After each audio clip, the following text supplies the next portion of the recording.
said I've never seen such hideousness in all my life. Listen to all this, eh? Yeah, couldn't agree more.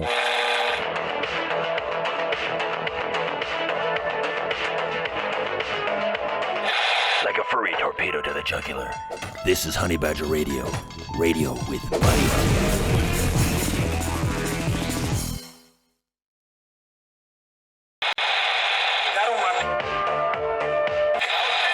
But the senator, while indoctrinated, could not explain his toxicity.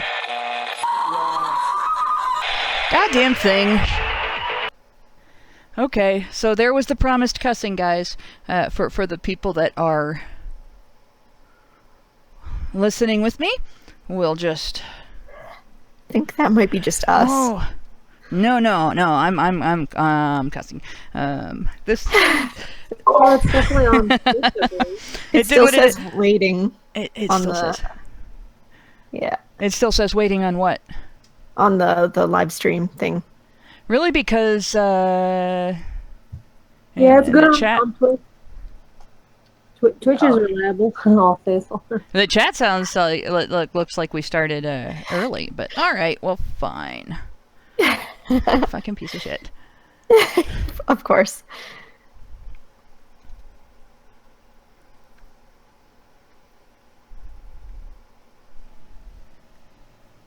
It doesn't look like it has started. Okay, well, fine. If it hasn't started, it hasn't started.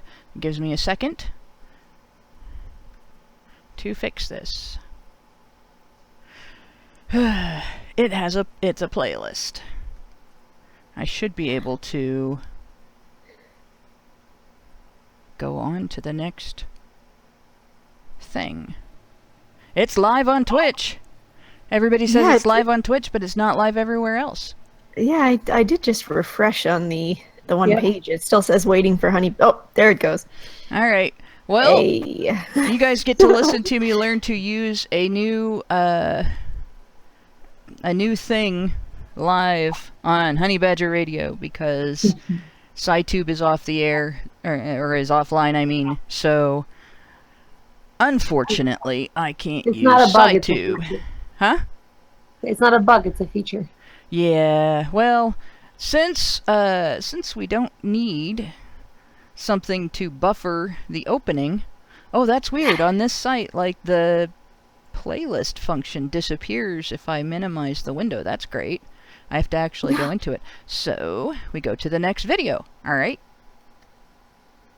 And we'll let it play. And hopefully everyone can see this. And you don't say a thing. Yeah, baby, you're always talking, but you don't say a goddamn thing. Well, when I give it to you straight, and I'm open for debate, whoa, shame, blame, and nasty names are all you bring.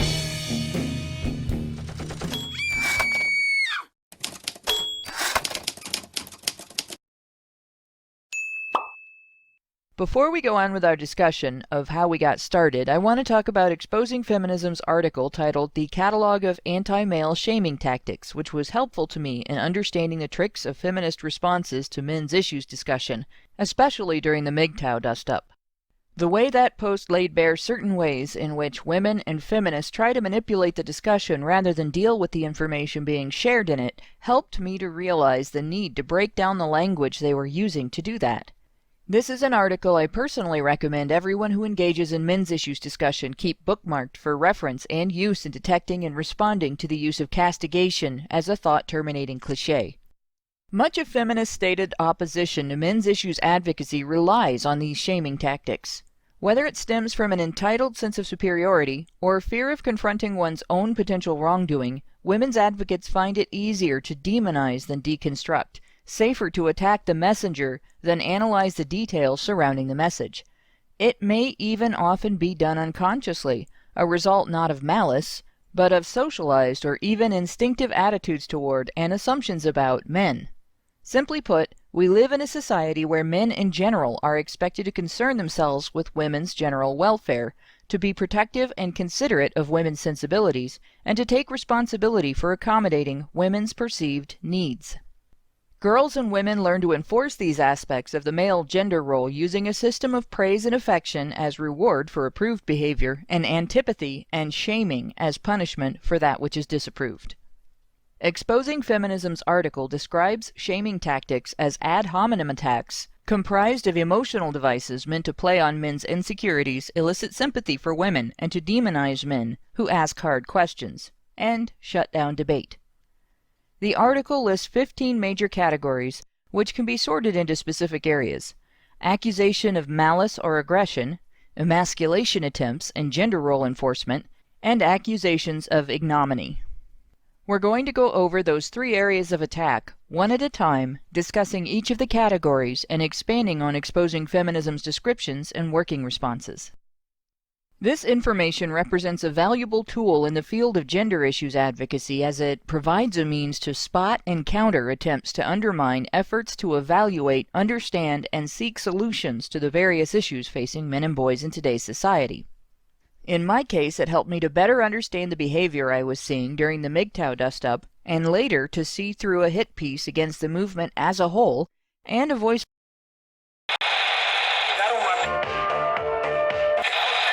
But the senator, while indoctrinated... Alright, well I guess we won't use watchtogether.com again. Because that was really not the end of the video. But it's close enough. I think everybody gets the point. And I'm going to move on to the rest of the show. Because for fuck's sake, that was crap. No wonder we didn't use that before when SciTube was working. Yeah. We interrupt this program to interrupt this program for the sake of interrupting this program, because interruptions are just what we do.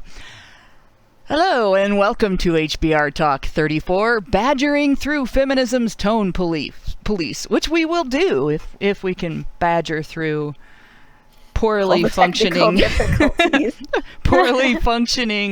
video sharing sites. I'm your host, Hannah Wallen, here with that adorable specter of death, Prim Reaper, and the lovely and intelligent Anna Cherry, to have a little talk about, well, talk. During the last few weeks, HBR Talk has been discussing a bit of HBR history. Before we take the next step down that road, however, we need to take a look at an article that influenced it, at least at my end. But before we get on to today's topic, a couple of reminders. If you're on YouTube and it starts experiencing platform malfunction syndrome, which it apparently did for this show for a moment, and it won't let you listen, we're also on Twitch, where we were live when we weren't supposed to be live yet. And Facebook, which probably had the same thing happen. Because you can't keep a good badger down. We might have technical difficulties, but we still get her done. If you want to be sure you'll always be able to catch our live streams, even if YouTube decides to throw us in a gulag for wrongthink, and one of our channels is still in there right now, or if you want to catch our live show, or our show, I should say, in its audio format, remember to go to badgerfeed.com and register to receive notifications. That said, today's article, Exposing Feminism's Catalogue of Anti-Male Shaming Techniques, helped me see through much of the manipulative shaming language being used by feminists, and sometimes even non-feminist women, to try to control the discussion on gender issues. I've broken it down as described in the opening, which I don't think you guys got to hear that part, into 3 general areas. And those areas are accusations of aggression, and let's see.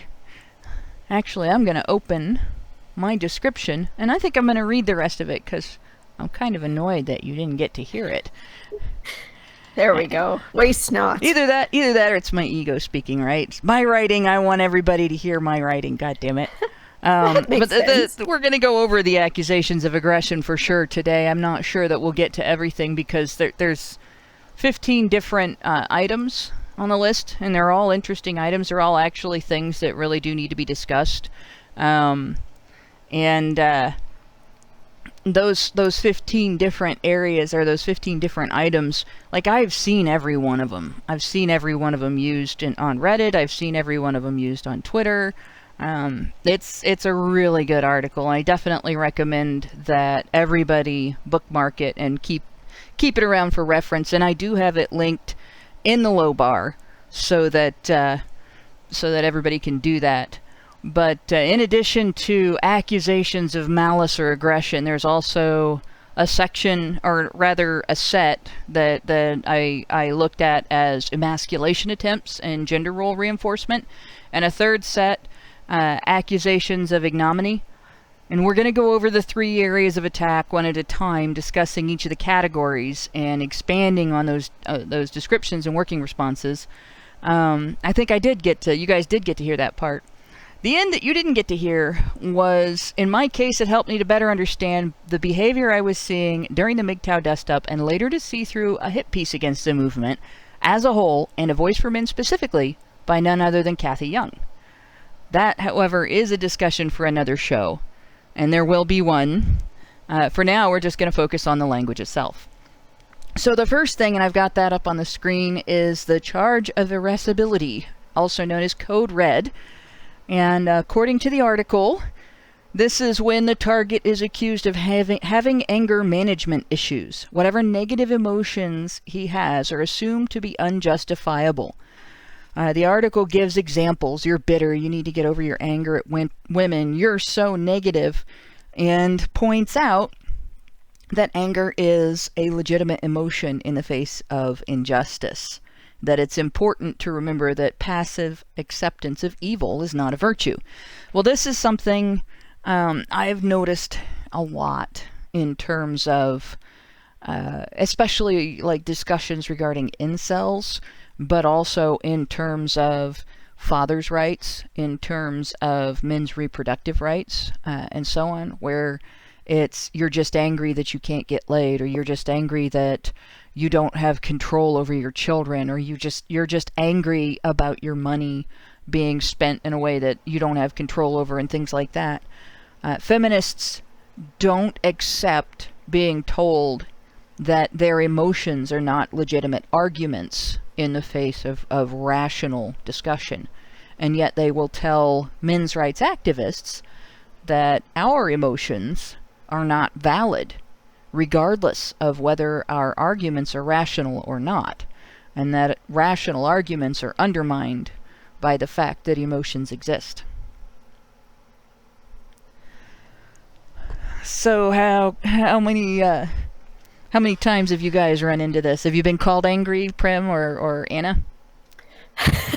I don't think that anger is usually a label that people use to describe me necessarily. Like I don't really think so, judging by most of my content. But hey, maybe I just haven't gotten there yet. I definitely do get called that by Richard Rawl, actually. By who? Yeah, by Richard Rawl, my partner. He frequently calls me out for being quite raw. I do have a bit of a I don't know, a fierce side, I guess. A bit of a bulldog, and I just, sometimes quite unjustly, I just, start, getting angry, and I'm like, well, salty rage, calm down. I need to pace myself in that regard, for sure, because it is always better to approach things from a diplomatic or even a positive side for even your own sake. And on top of that, there's a great TED Talk, I think it was, or thing I listened to, where I believe the topic was about bridging gaps in conversation, or just in general, how to talk to people so that they would potentially let go of their preconceived notions and actually listen to you. And the speaker presented the idea that anger instantly builds up a wall inside the other person, and they do not want to listen at that point. And nothing you will do will breach that wall. And so you have to approach them with humor, actually, because that instinctively breaks down walls. And people can't help but, be receptive to, differing points of view or ideas they hadn't considered if you approach them with humor instead of anger. So it's something I'm personally working on. Yeah, for sure. Because like actually, one of the videos I was wanting to make was in approaching subjects in a way that I don't know, that people are more likely to be receptive to. Like I had to practice a lot of that in the last class that I had to do. So I definitely know what you mean. Going at it from an angry way, I think is important in some aspects, like letting out your anger and realizing, yeah, this is a subject that really pisses you off, but doing it that way, like on a regular basis, I think it's just gonna have people turned off from what you have to say. A lot of the time, they're just gonna be like, "Oh, you're so angry. I can just dismiss you because clearly you don't get laid enough, and secretly you're also a man, probably." So I know that Hannah's had to deal with that a few times on Twitter lately. Oh yes, I actually had one person say that the next prostitute I visit should cut my dick off. I still think that's going to be a hell of a challenge. But in any case, yeah, no, I get accused of anger all the time. Especially if they assume I'm a dude. And it's, if you attribute something to anger, it automatically seems to delegitimize the complaint. You're just angry, and you're just bitter. You know, it's a definite shaming thing. And Well, I do it have is, something to like say about Anna's advice is excellent. Humor is a great way, especially, but diplomacy is a great way also to, yes, you should be angry about certain things.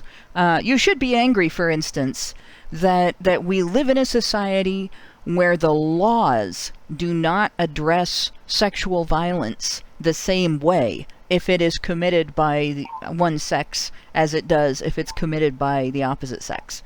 That's something that's worthy of anger, especially if you're the sex most often victimized by the sex most likely to get away with it.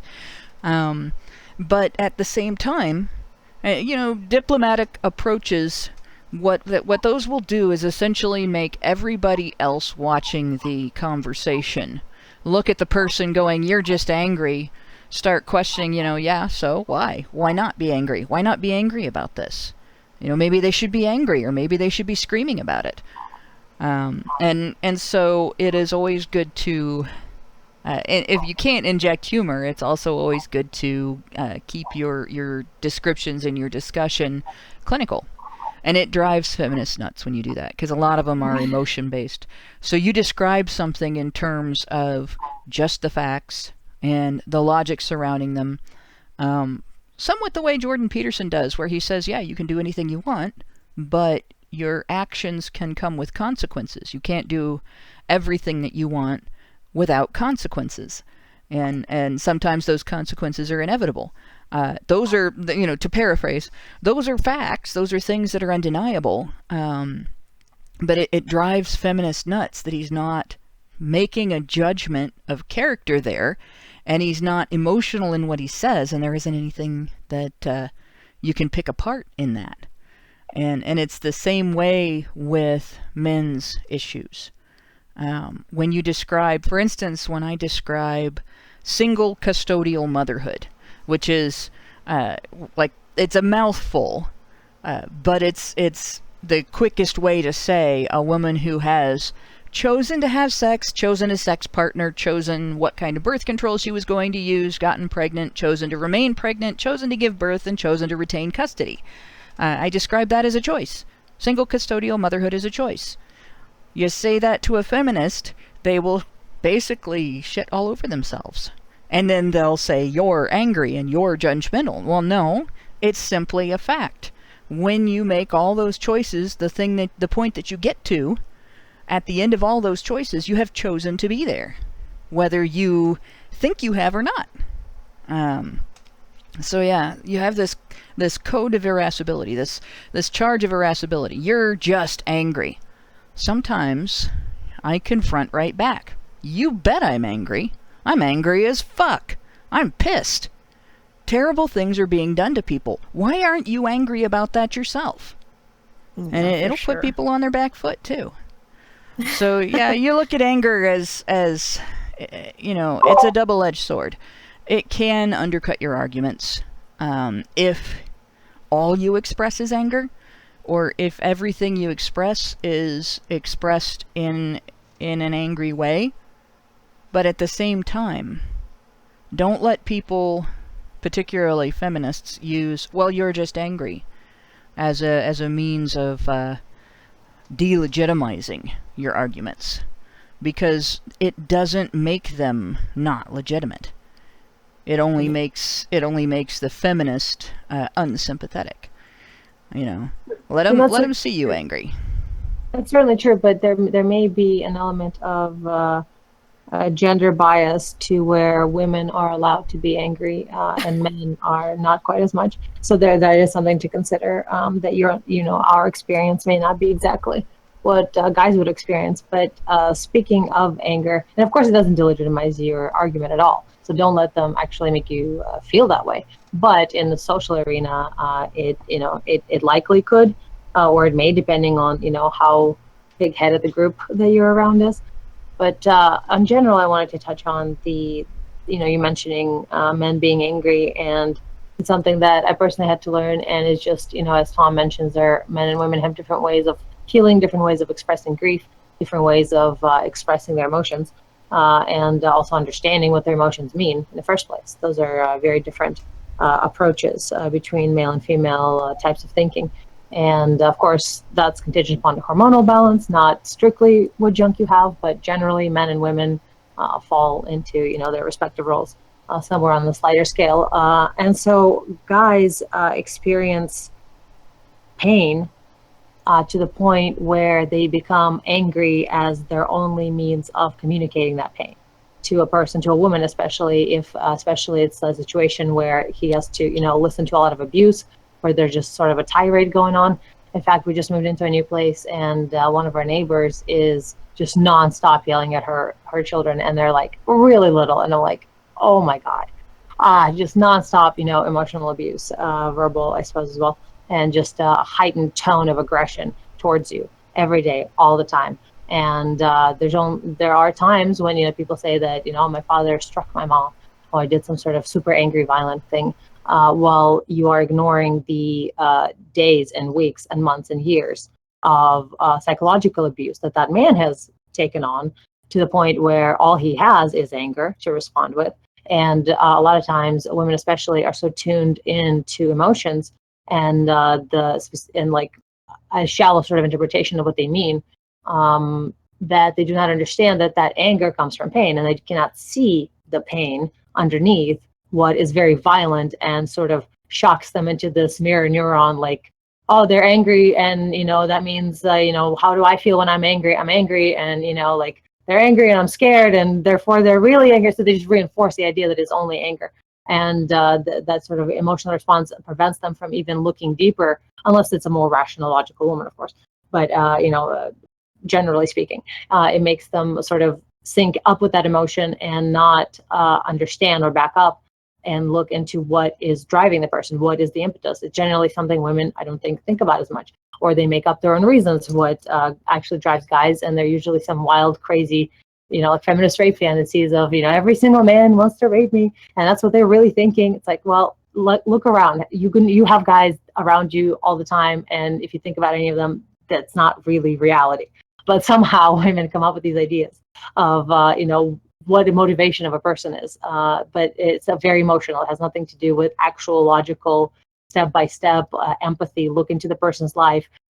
Put yourself in their shoes, actually. Figure out how they actually would feel. How would you feel if you constantly had someone beating on you emotionally and verbally, and you actually were not allowed to say anything by society standards?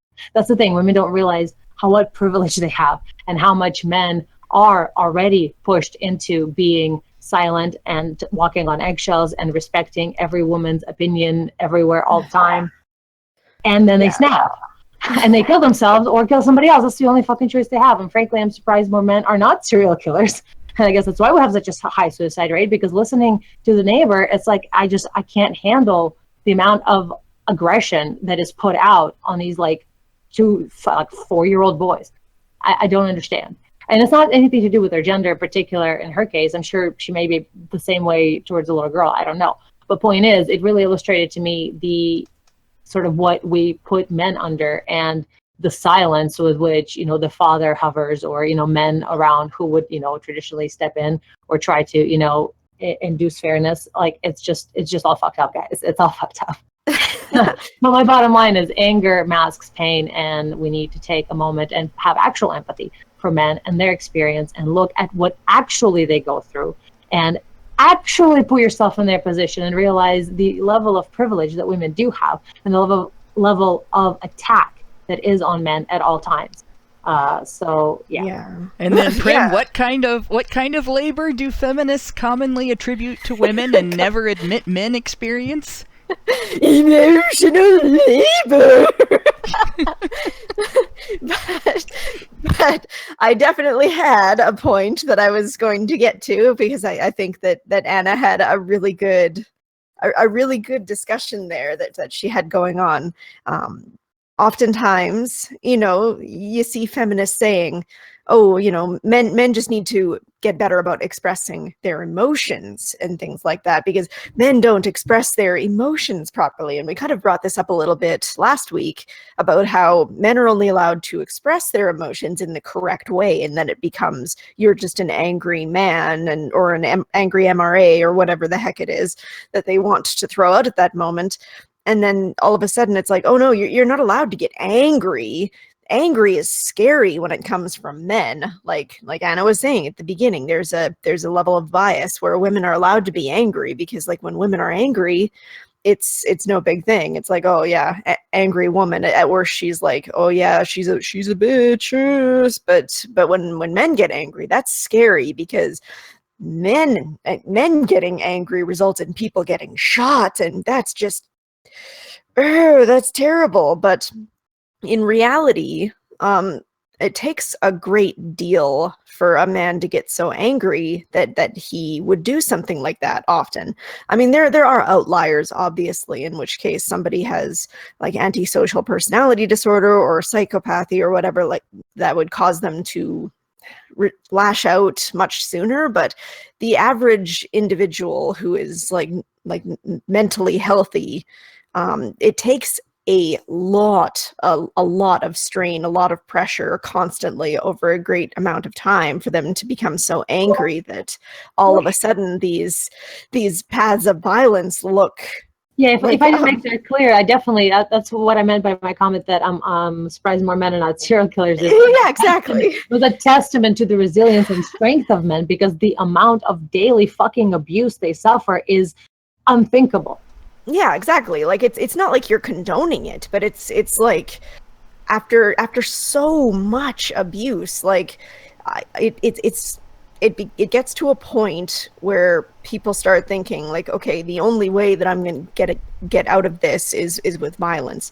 And yes, I think that we should recognize that this is something that happens, and I don't think that we should condone violence, obviously, because it's just not a good way of dealing with problems. But at the same time, we have to realize that this is a problem that is being, like, it's not being addressed. Men are all the healthy outlets for men to express their anger, their feelings, are being taken away. They're being criticized. They're being told, oh, you can't have these spaces. We're going to eliminate these spaces because that's misogynistic.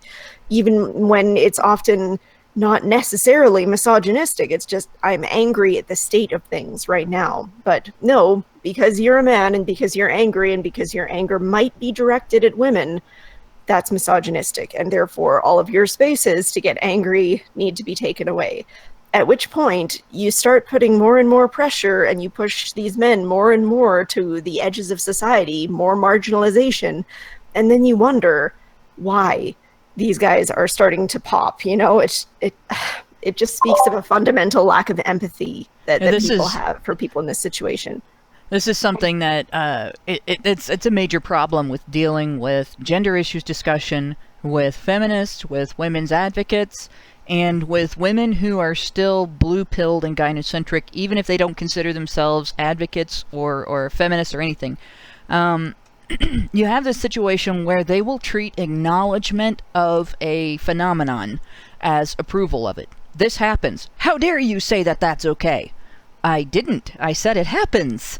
Exactly. And it's, come on, and this happens.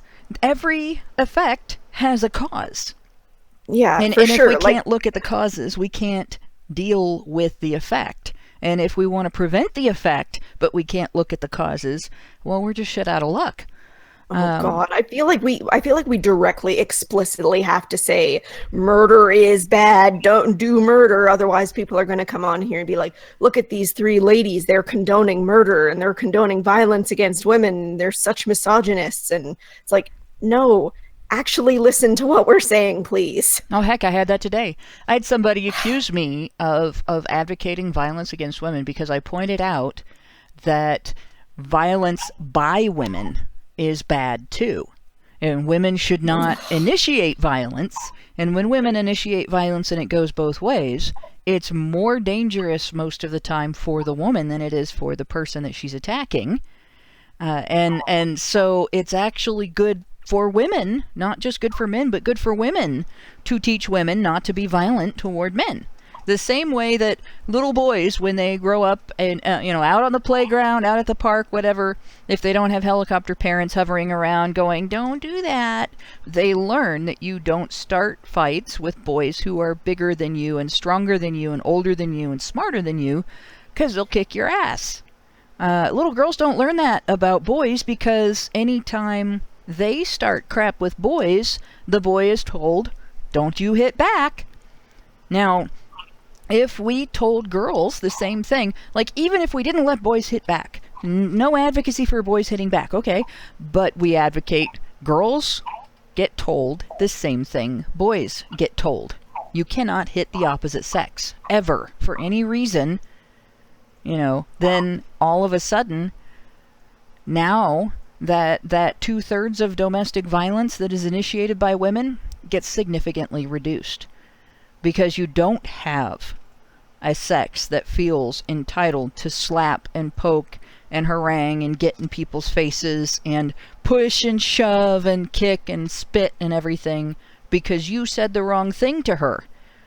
All of a sudden, now she has to deal with conflict management, right? And she has to have functional anger management as a means of engaging in an argument with another person, as opposed to all of those other things. Acknowledging that, got me accused of advocating that men should be allowed to beat women. Nowhere in that is there men should be allowed to beat women. None. Not one word of guys should be allowed to hit back, or even, guys should be allowed to hit at all. No, just nobody should hit. Hitting is not a good way to resolve a conflict. It's a way to escalate a conflict. And it's a good way of illustrating that negative sum game that Allison was talking about. Yes. And it's like, if you try to talk about any of these things, you get that. You get, oh, you're acknowledging that this effect happens. You're approving of the effect. Oh, you're acknowledging that this effect has a cause. Your approval of the effect has now expanded to blaming women. No. Blaming society's lack of social evolution. Like, we've devolved, right? So I think we've covered, though, the charge of irascibility that, obviously, yes, anger is legitimate in the face of injustice and in the face of evil. And while it's important to be diplomatic, it is also important to ensure that you don't allow somebody's attribution of your complaints to anger to act as a delegitimizing factor. They tell you, you sound angry. You say, goddamn right I'm angry. Why aren't you angry? This is happening. Don't you see that it's wrong? It's perfectly acceptable to do that. I just wanted to bring make your point. One really, really quick thing. And it's basically just that, okay, you have somebody who feels a little bit upset about the fact that, you're told your whole life that the best thing to do is to grow up and get married and have kids and have a nice, lovely, happy little family, right? So then somebody grows up and they go through their adult years and they turn 30 and they haven't gotten this, and all of a sudden they're getting a little upset. It's like, okay, well, I feel like I was kind of told a lie, so I'm getting upset. Then you get somebody poking at them and saying, oh, you're just being entitled. So then they get further back. They find a group of people that is in their position. They're able to talk with them. You get people saying, oh, this group is a misogynist group. This group becomes further and further pushed back from the mainstream, and they start becoming more and more extreme because they're amping each other up, and now they have people calling them names when they didn't deserve it in the first place. So they're becoming more and more angry. They're using stronger language, and because they're now off in the margins, they don't have people challenging them anymore. And all of a sudden you get to the point where some people are saying, I might as well just kill myself, or I might as well just go out and run over a bunch of people with a bus because there's no point in anything. So, you kind of see how this path works. People just keep getting angrier and angrier. And if that person initially had been responded to with, yeah, I'm really sorry that you're in that position. I can't imagine how lonely that must feel for you, understanding and empathy, then maybe they might not all have ganged up together in that one little marginal group in the corner, getting more and more angry and amping each other up. There's kind of a direct path here. Well, and there's also, you have the situation where that's pretty much the only men's spaces left. That's left permitted is spaces women don't want to be in, and that's not healthy for either sex. There should be spaces where men are able to interact with each other. They don't even have to be therapeutic. They could just be for fun. Men should be able to have their own spaces to blow off steam with other guys without a single woman, any woman, not even a woman on the staff, and enjoy themselves. Women do that. Women have that. Women have women only this and women only that. Women only gymnasium days. Women only swimming. Women only everything. I'm surprised there aren't women only grocery stores at this point. It's getting to the point where women have to be almost completely isolated once a day, or they'll explode in a fit of estrogen.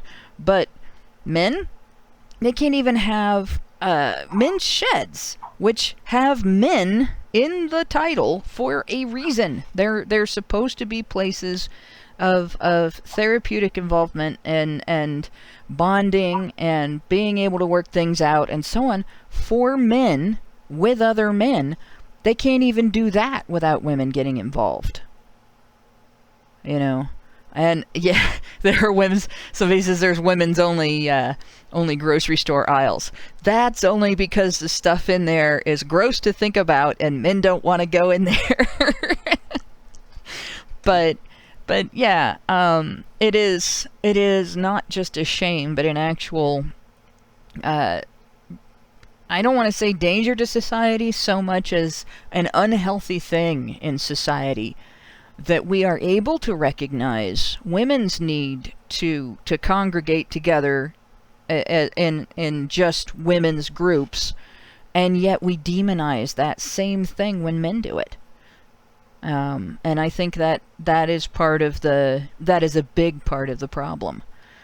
And I'm gonna take us on to the charge of endangerment, the elevated threat charge. This is one that really bugs me because I've actually seen that almost shut down what is now one of the biggest aggregates of men's issues discussion that I know of. And that would be Reddit's men's rights subreddit.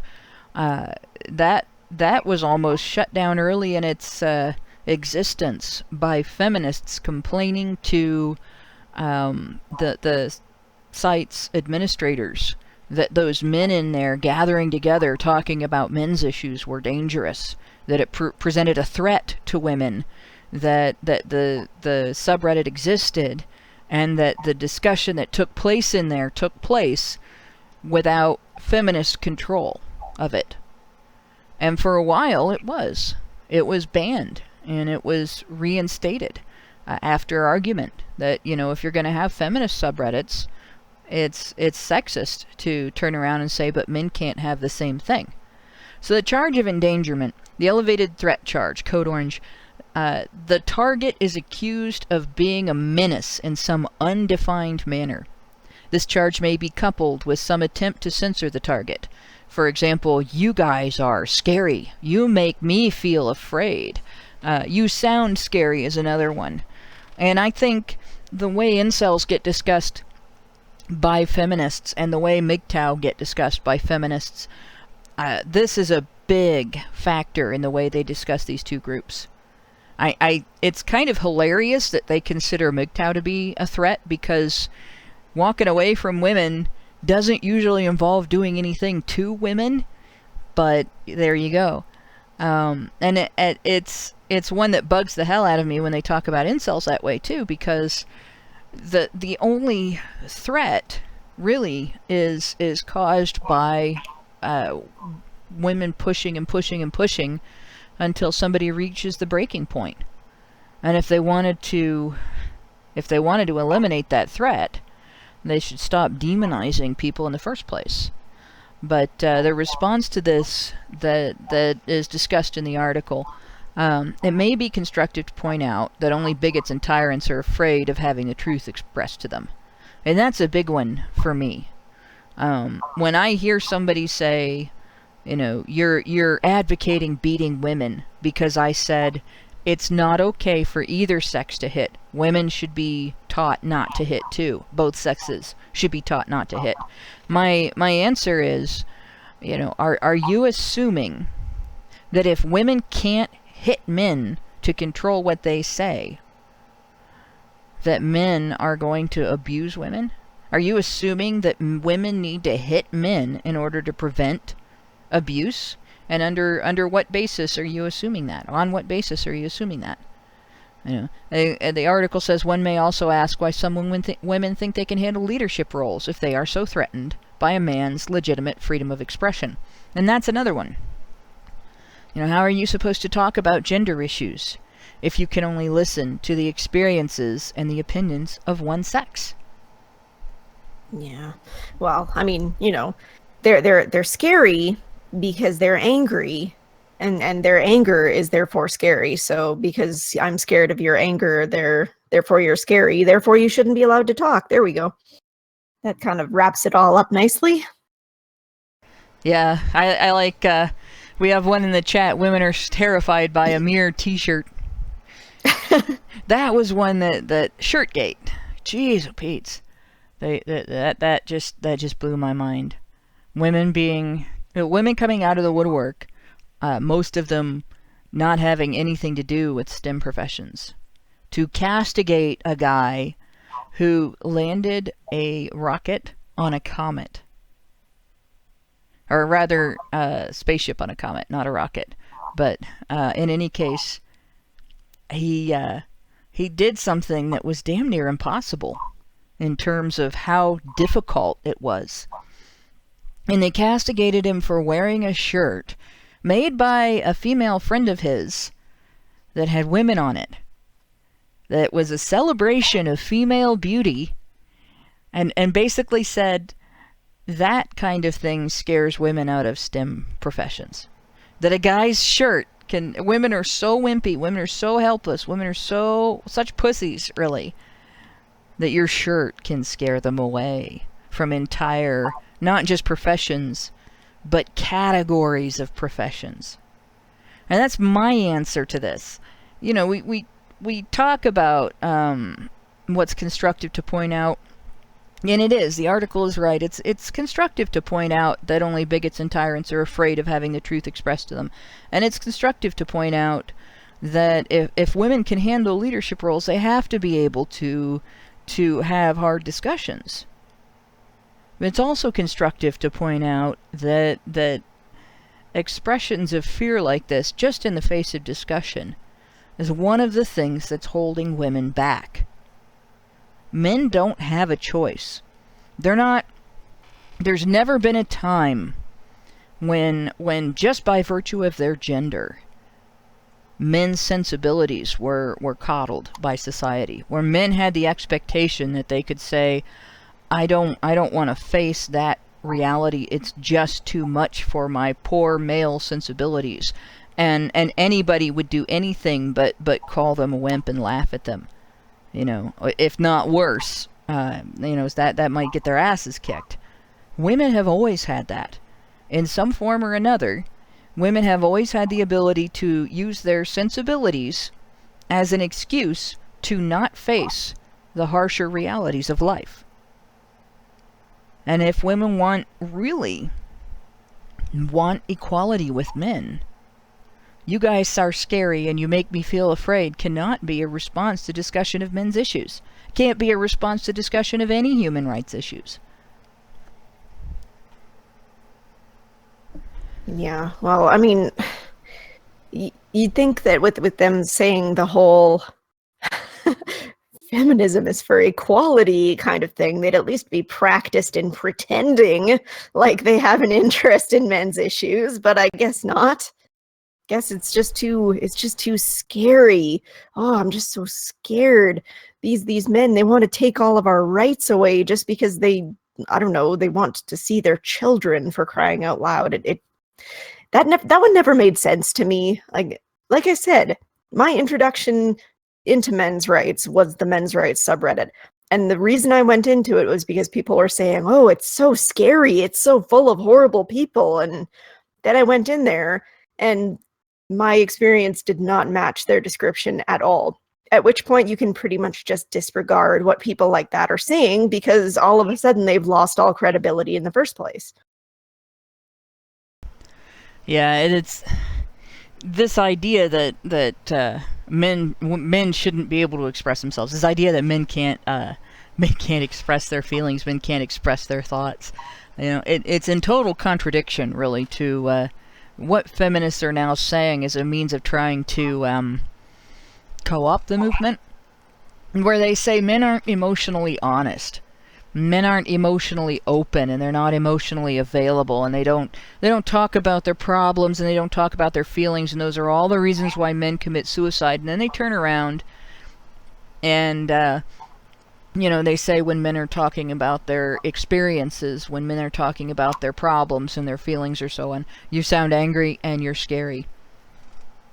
And if it's not that, then we have the next one. I don't know, before I move on to the next one, Anna, did you have anything to say on this one? Nope, I'm good. Okay. The charge of rationalization is the next one that I had on my list. This is the way that I'm going to call this aggressive is rationalizing is a way to control the dialogue in and of itself. You rationalize, for instance, you want to eat cookies, and it's breakfast time. And cookies aren't really breakfast, right? They're not healthy, and you're maybe on a diet, and all right, but you want to eat cookies.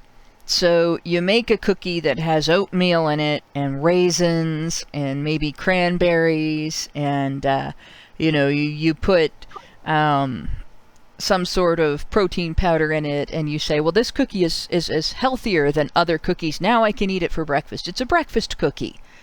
You've just rationalized eating cookies for breakfast. And it doesn't necessarily mean that you're eating something healthier. It's still eating cookies for breakfast. And yeah, I know there's a cereal that looks like cookies. It's not healthy either. It's got more sugar in it than actual cookies. Cookies.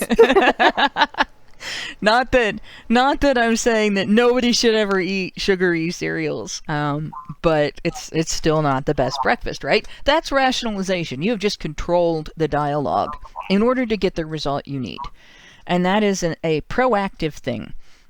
Well, in terms of the gender issues discussion, you're doing this as this rationalization to prevent a genuinely rational dialogue would be a means of sort of dominating, not necessarily in terms of enslaving or in terms of, but in terms of you're shutting down discussion of what should be done in order to gain acceptance for what you want.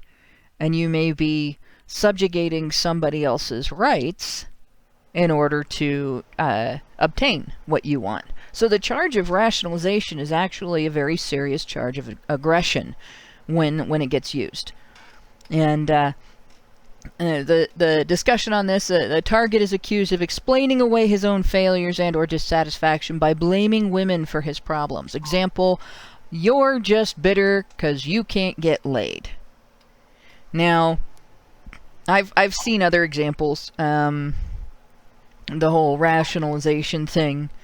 You're just angry because your wife won in court and you lost.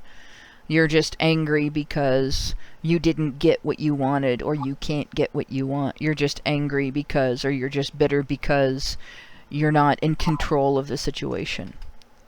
Those are also charges of rationalization. And the response that exposing feminism describes, in this case it must be asked if it really matters how one arrives at the truth. In other words, one may submit to the accuser, what if the grapes really are sour? At any rate, the code purple shaming tactic is an example of what is called a circumstantial ad hominem. And what this means is they're attributing recognizing that something is wrong or unfair to something that doesn't really change whether it's wrong or unfair. Maybe somebody really is bitter because, as they say, they can't get laid. Well, what's wrong? You know, what's wrong with being bitter? What's wrong with? First of all, what's wrong with being bitter about it? And second of all, does it make the information that they have imparted untrue? Yeah. Well, it's like that juvenile argument of, "Oh, you mad, bro?" It's like as soon as you show some sort of emotion that is not agreed upon by the primate hive, you're automatically the loser because you didn't play the social game right. And so it's just a cheap tactic to shut down dialogue. It's, as always, of course. Of course. I mean, I know you are, but what am I? Infinity. Yeah. but yeah, like it's just another way to dismiss men's feelings. Like, oh, you're just bitter. It's like, okay, so what if I am? Am I not allowed to be bitter, or is that one of those emotions that men aren't allowed to feel lest they be called scary? I mean, I guess. Yeah, and once again, we're right back to the point of feminists delegitimizing that which when they describe theirs, they expect to be treated with the seriousness of, religious canon. The feels. As soon as the feels belong to a guy, that's all bad, right? As soon as the feels belong to a guy, as soon as the feels come from a guy, holy shit, you're in trouble. They're allowed to be bitter because they have daddy issues, and it doesn't change that they need this or that law passed, or they need this or that condition in society in order for them to feel like women are truly equal. And they don't even buy the idea that their feels don't legitimize that in and of themselves. Like, they don't need facts, they don't need reason, they don't need any kind of logic, they don't need any kind of proof or evidence, they just need their feels. I feel unsafe, therefore every man is Schrodinger's rapist. I feel discriminated against, therefore the business environment is sexist. I feel insecure, therefore you are marginalizing me. But as soon as you have a situation where a man is actually rejected and he is mistreated and it hurts and he feels pain because of it, well, he's just bitter because he can't get laid. You see how that is? There's a situation where we need to turn it around. All right, if that is the case, if being bitter because of a bad experience delegitimizes your issues, then most feminist issues are illegitimate because most feminists are bitter or angry about something. Yeah, and I mean, like, there's that whole thing that they start off here, explaining away his own failures by blaming women for his problems. Like, what exactly does that mean? Like, if a guy has a relationship that doesn't pan out with a woman, and say, like, maybe it was just something completely unrelated, like they didn't have chemistry, they didn't have the same life goals, and they just ended it, and he was sad that it ended because, I don't know, he actually liked this person and didn't want the relationship to end. It's not something that we should say, oh, you know, you're just like rationalizing your own failures away. We're allowed to be like, it's a shame that happened, that you wanted to continue that relationship. It's not necessarily something that you did wrong. Sometimes that just happens. It's not necessarily his fault. Like, we don't have to say, like, it's always the failing of the man, or else it's illegitimate, right? Like, I don't understand. They always treat it, or, well, I shouldn't say they always, but they often seem to treat it like it's only the man who is capable of doing something wrong. Like, what if it was the woman's fault in that case? What if she did something wrong that that he couldn't control? Like, I don't know. Like cheating on him? Hey, yeah. There you go. There's one. Know, that actually gets blamed on men too, believe it or not. Men cheat because they're assholes. Everybody knows men cheat because they're assholes, right? But when women cheat, what's it because? It's because they're bored. It's because they're unfulfilled in their relationship. It's because he's not good enough, right? He's not earning enough money. He's not good in bed. You see how that goes. And she doesn't have to be good in bed, right? She just has to be in bed. And she doesn't even have to do that. If she's not in bed and he goes somewhere else, then he's shaming her for her sexuality then too. So there we go. And that's not rationalization, right? But yeah, you're bitter. You're just bitter because you can't get laid. And one answer to that is, you know, for me at least, people say that to me. I say, no, I'm a mom. I've got 3 kids. I'm married. I'm quite happy, and I still think it's wrong that men get treated worse in society than women in several areas. I still think it's wrong that the courts do not recognize a sexual assault in the same way if a woman does it as they would if a man does it. I still think it's wrong that if a woman decides that she wants to become a single custodial mother, she can drag a man's wallet along with her against his will. I still think these are wrong. Even though, not only am I able to get laid, I have actually produced life from doing so. That doesn't change my opinion. And I think there are many of us who are able to say that. I think there are many of us who are able to turn around and say, no, I have a family and I still recognize the situation as it is and the reform that is needed. Now, can we talk about this on a level of reality, or are you going to sit around and rationalize your inability to listen? Yeah. And we've got music! My computer's not musical. Very, very thematic. So, the next one is the charge of fanaticism. Now, obviously, this is a charge of aggression because it's an even more overt charge of being controlling and dominating. Fanatics don't accept other viewpoints. The target is accused of subscribing to an intolerant, extremist ideology or of being devoted to an ignorant viewpoint. Examples: you're just one of those right-wing wackos. You're an extremist. You sound like the KKK. More anti-feminist zaniness. Now, I haven't heard anybody call me zany, but I've heard that I've heard that, you know, anti-feminists have lost their minds, and anti-feminists are full of crap. I think I heard HBR get called an alt-right group, so I guess by extension that means that I've been called alt-right, which is kind of hysterical.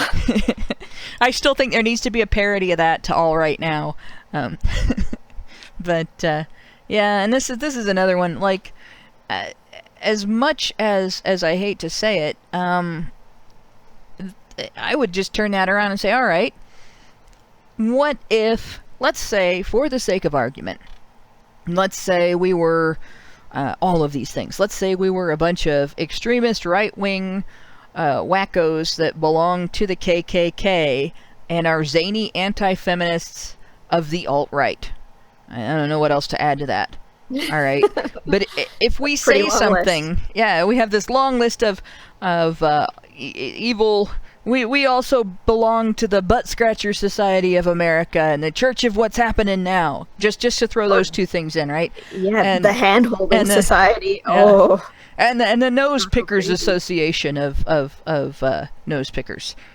You know, all of that. we also smoke marijuanas. Yes, we smoke the marijuanas and we do the debauchery. It's all true. And would all of those things, if we said something like, the sky looks blue to the human eye most of the time if it's not covered with clouds or smog. If we say that, but we are all of those other things, does the sky change color? Well, I guess it just means that the sky becomes racist and is, I don't know, full of marijuana smoke or something. I don't know. But see, that's just it. It doesn't change color, does it? If we say the grass looks green in general to the human eye, if it's not covered in shit, and there's nothing, it hasn't been killed, you know, it's alive. Does the grass change color? It doesn't. It's still green. The sky is still blue. And that's what this response that's given. One should remember that the truth is not decided by the number of people subscribing to it. And one is also, I would add to this, the truth is not decided by the nature of people subscribing to it. Whether or not certain ideas are out of the mainstream is beside the point.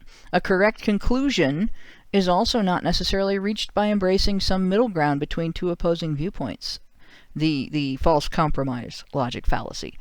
So let's say you have one person that is vehemently stating that the green grass looks green, and another person that is equally vehemently stating, no, it's purple. Is there somewhere between green and purple that you should settle and say that's the color the grass is? And if you do, will you be right? The alt-centrist. The alt-centrist. Ah. Oh. Yeah. Do not sit on fence. Well, I mean, like, you know, it just smacks of a kind of like either or sort of thinking. It's really saying, oh, you have to agree with my ideology in order to be correct. It's not. We can kind of find a reasonable middle ground. Let's go with that and say, you know, you can believe in one thing or another, and just because you belong to a far left or a far right group, if that one thing that you believe in is a fact, like the grass being green to most people's vision, then that doesn't mean that it's wrong because you happen to also believe in one of these other strong side things. Like my belief that let's just say, for argument's sake, this is not my actual belief, but my belief that the grass is green is not affected by my belief that the moon is not a real thing. The moon is made of green cheese or something, right? Like, I can believe that the grass is green and be correct in that fact and still be wildly incorrect about the moon being made of green cheese. It's just not a logical argument. I don't understand where these people get this from.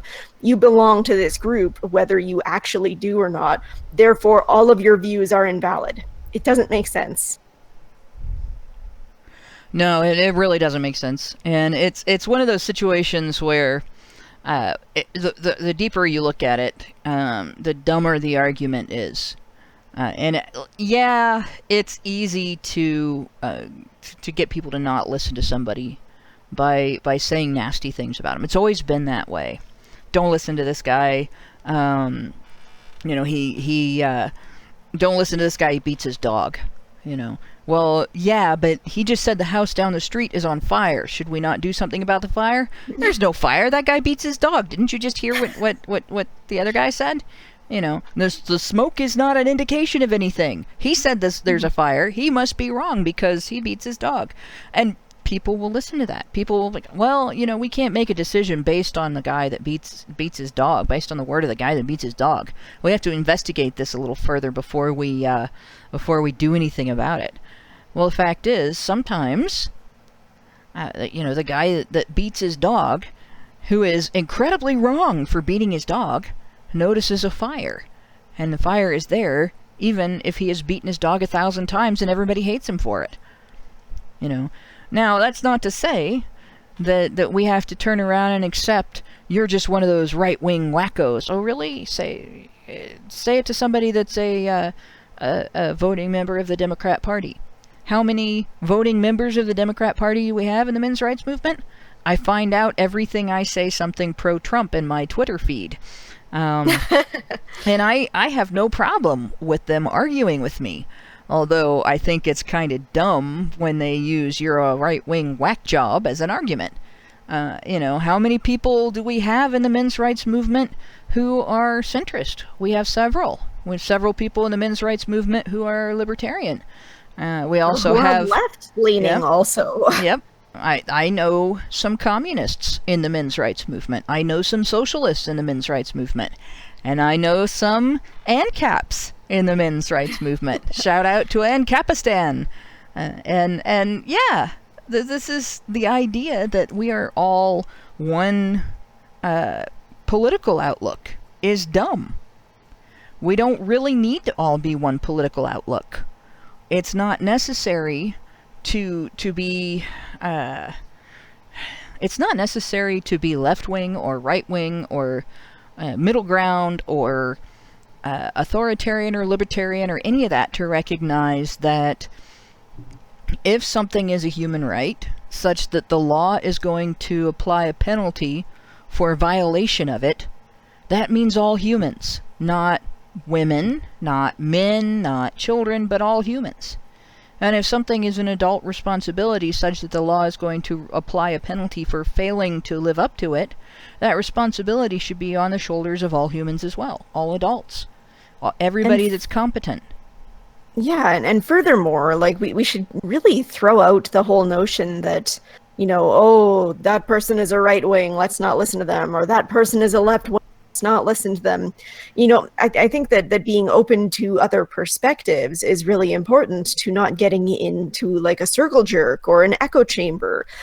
Sometimes somebody can be left wing and have left-wing perspectives, and they can, cognitively argue why they think that that's a good idea, and then somebody who's right-wing can do the same, and they can have a reasonable discussion, an exchange of ideas, and they can maybe come out of that discussion learning something more about each other or about the way each group thinks.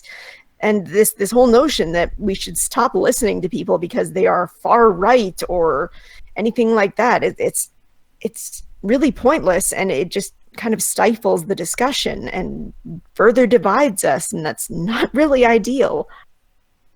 But you sound angry! I know, I'm so angry. Son of a bitch. Oh, geez. Anna, do you have any further thoughts? No, I think you guys wrapped it up pretty well. Oh, Anna sounds like she's losing her voice again. Oh yeah. Oh. Well, we'll keep on keeping on. We haven't got much time left, but I'm gonna go after one more thing. I have one in the for everybody that's read the Patreon. I believe I put overgeneralization in the wrong area. But actually, no, I didn't. I know why I put that there. Okay, so we're going to go down to overgeneralization here. So we got two more. This one's not going to take as long.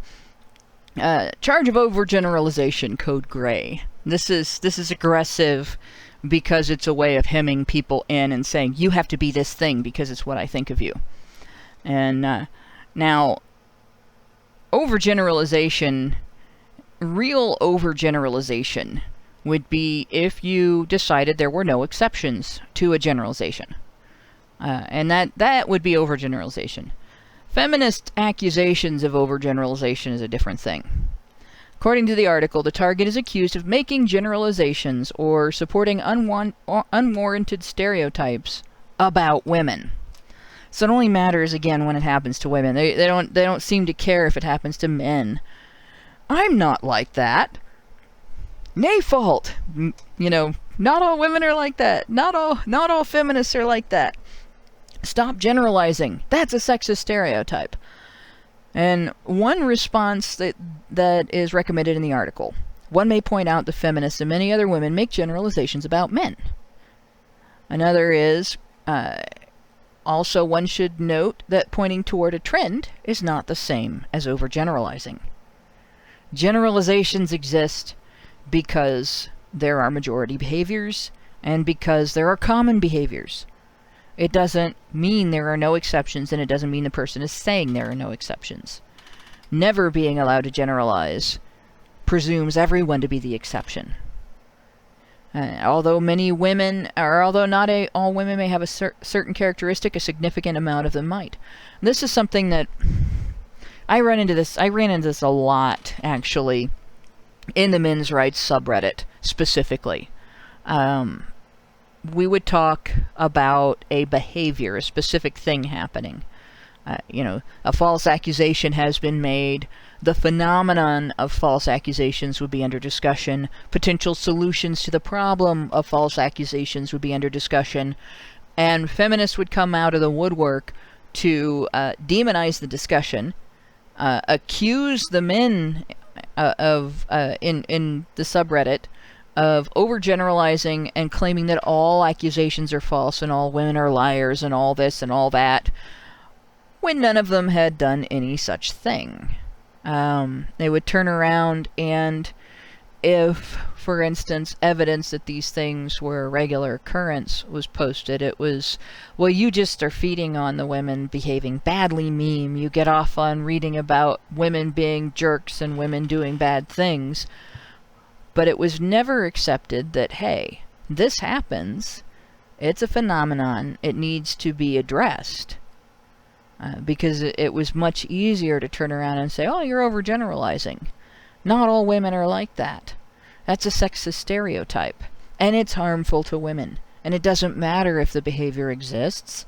You can't address it, because addressing it is harmful to the women who don't do it.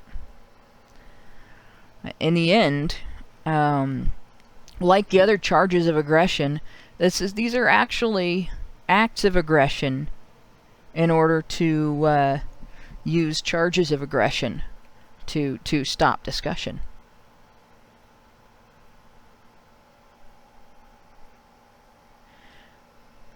I don't know, do either of you guys have anything to add? I just wanted to give Anna a chance to go if she had anything to... Oh no, I'd jump in if I had a point, for sure. Okay. Right. Well, basically, I mean, we were kind of talking about this before.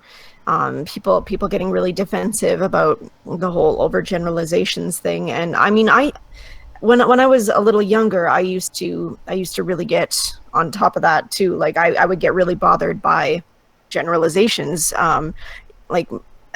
because often I would see people making generalizations against men.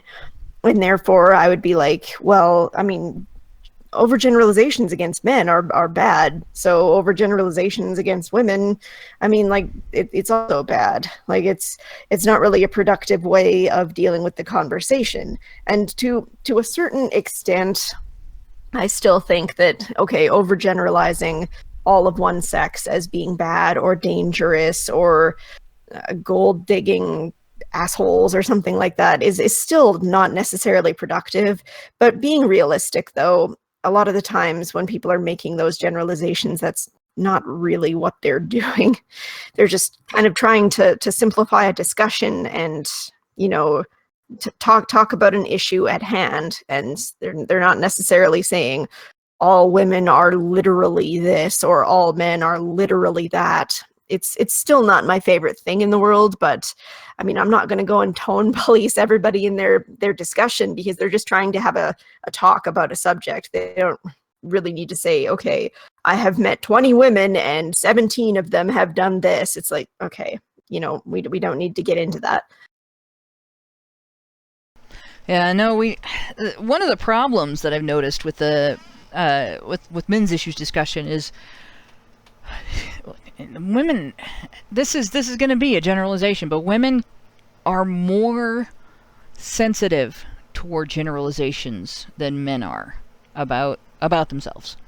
Like, men are so used to hearing women bitch about men all the time, I think, that they don't take it personally. And women don't even think about it when they do it. Like, last week we talked about actually last week we kind of talked about that behavior in a way, and I highlighted the Twitter argument that I had after I posted that tweet about to the hashtag about how men say they're sorry or whatever it was, where I pointed out, that men do all these great things for women. Men built society. It's women's safety relies on men, and women's security relies on men. Women's conveniences rely on men, and then women turn around and get all bent out of shape over how men say they're sorry. And it was just a joke. It was a jab at women, really, who make hashtags like that. Women bitch about, men can't read maps, or no, men never ask for directions. Men never ask for directions, and the answer is because they know how to read a map. And it's women don't even think about it when they do those things. They don't think of it as insulting the guy. They don't think of it as personal towards men or anything like that. But the moment that you turn it around, they'll scream from the rafters, "How dare you talk about women that way? That's a sexist stereotype. That's misogynistic." Well, and there's also the reaction to each group making generalizations. Yeah. Like, if a guy makes a generalization about a woman, or about all women, he is a misogynist. He's told that he can't get laid. He's told he's a bitter neckbeard loser, and he's relegated to the edges of the internet. But if a woman says kill all men, she's asked to be the representative of a goddamn lifeline. Yep, and it's just a joke. That actually does make me angry. And it's just a joke.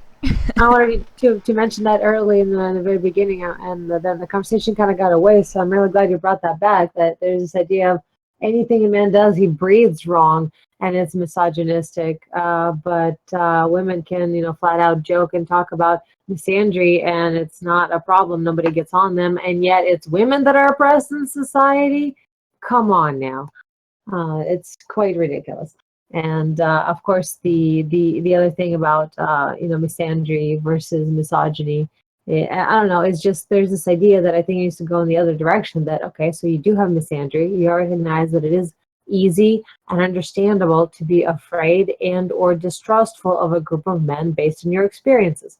Sure, that makes sense. That happens to people. Then why is that misogyny then not okay? Why is it not okay to mistrust and or be afraid of women based on your experiences? What, you think women are not capable of being as evil as men?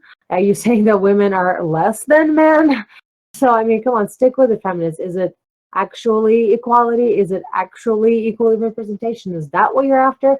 Or for once and forever, please admit it is about control, if it is, because a lot of times, as you mentioned earlier, when you have these the ideas that women come up with as why men do things that they do, or that they feel any kind of emotionality that they perceive that is not based at all, in fact, but simply because they have the feel alone, that is justification enough for them to exert control.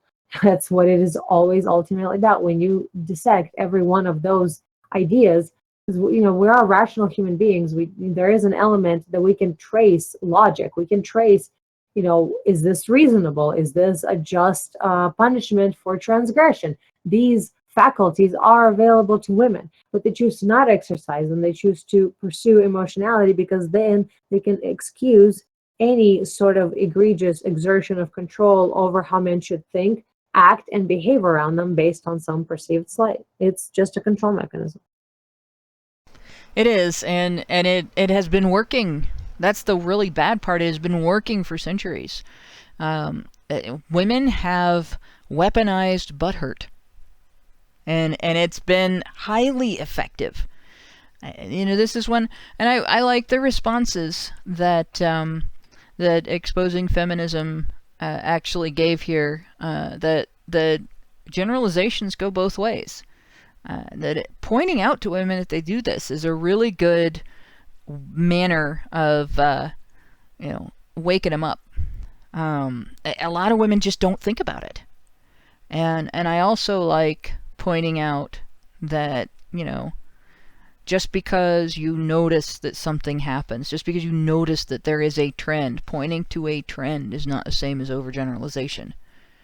And I liked Karen quoted I think it's Demon Spawn from Reddit as pointing out that generalizations exist, that thinking that nobody is an exception is foolish, and thinking everybody is an exception is equally foolish. And I think those things can all be pointed out to somebody when they get offended over generalizations. And I also think pointing out that weaponized butthurt doesn't eliminate facts. And that's another thing that needs to be pointed out. Yeah, you can get upset about the generalization. You can ask us to recognize that you are the exception. Okay, we recognize that you are the exception, but the generalization is still true. It doesn't have to be true about you for it to be true. Now, can we talk about the phenomenon and the problem and come up with potential solutions? Okay, and some women, you're not going to be able to get a rational discussion out of them. It's just plain and simple. Some women, and some men too, including, and especially maybe, feminist men. But in a discussion like that, the people around you, the people that are seeing and hearing the discussion, are going to figure out really quickly who is the irrational person in the discussion. And the last one on the list of accusations of aggressions and malice is the charge of misogyny. And I think a lot of what was said about the overgeneralizations can also be said about this. But this is more specific. The target is accused of displaying some form of unwarranted malice to a particular woman or women in general. You misogynist creep, why do you hate women? Do you love your mother? Are you insensitive to the plight of women? And the example that started us down this trip on memory lane was, what's the matter? Don't you respect women? Yes. I love how it says like unwarranted malice to a particular woman. Like, you're not allowed to dislike misogynist. That's really some fine print for you, isn't it? Yeah, you are not allowed to dislike any woman anywhere in the world. She shoots your dog. Sorry, you can't dislike her because that's misogynistic. So ridiculous. Like, they're never going to say anything like that against men. You're totally allowed to dislike your next door neighbor George, who plays his music too damn loud or something like that.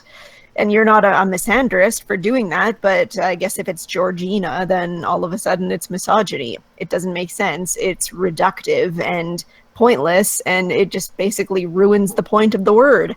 Yeah, and it is. The misogyny has been destroyed as a word with meaning. And it goes on. One of the ones that really gets me, you want to roll back the rights of women.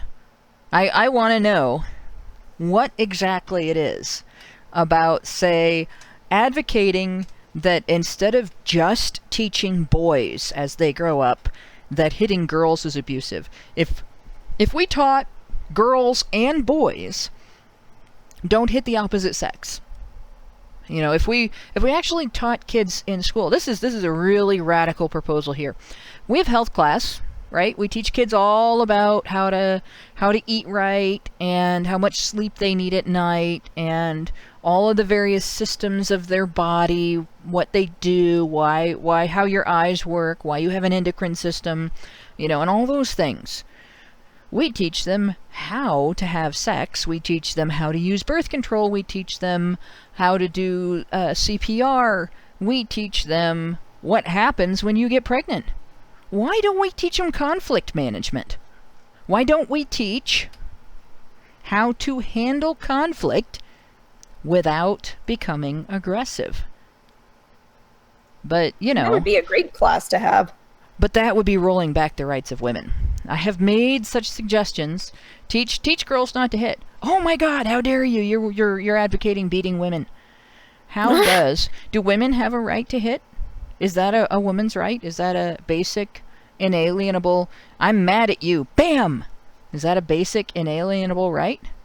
I mean, I thought assault was a crime, but I mean, maybe I'm just mistaken. Mistaken. See that? Misogyny. Even misogyny has miss in it. It's just all the bad things in the world. Are you saying all the bad things in the world have miss in them? You There we go. misogynist. That's right.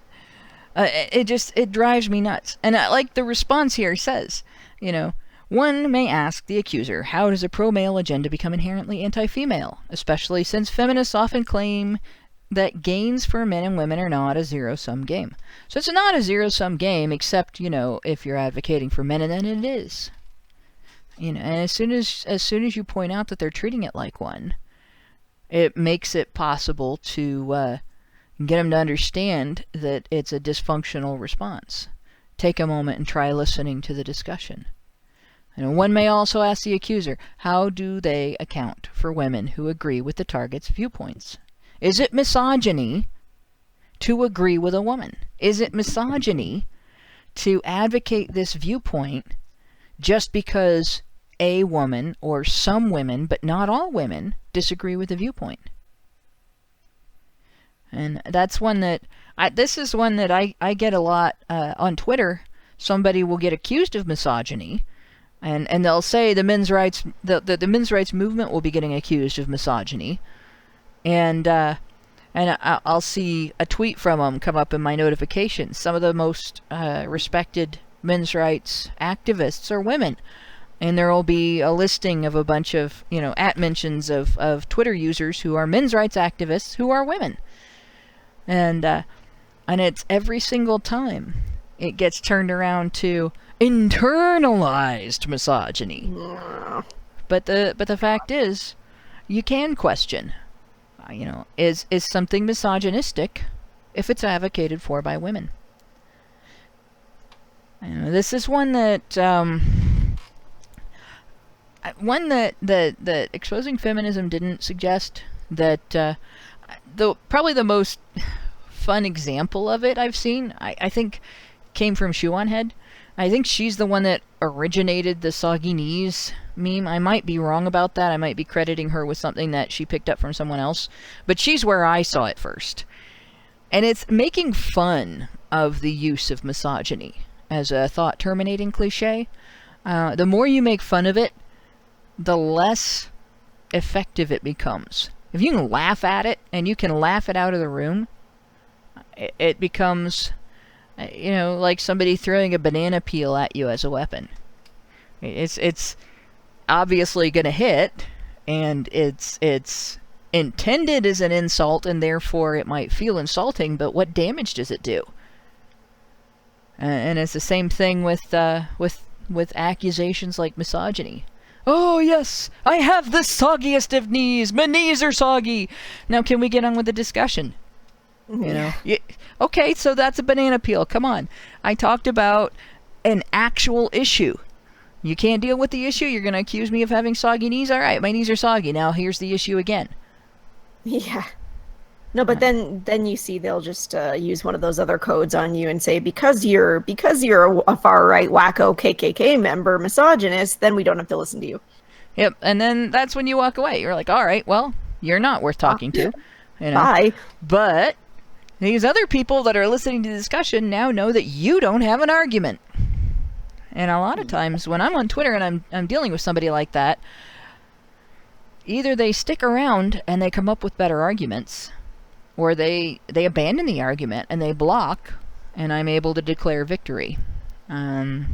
Which, you know, it may seem like an empty thing, but at the same time, the more people prove that they don't have arguments, the less this is misogynistic is going to get listened to as well.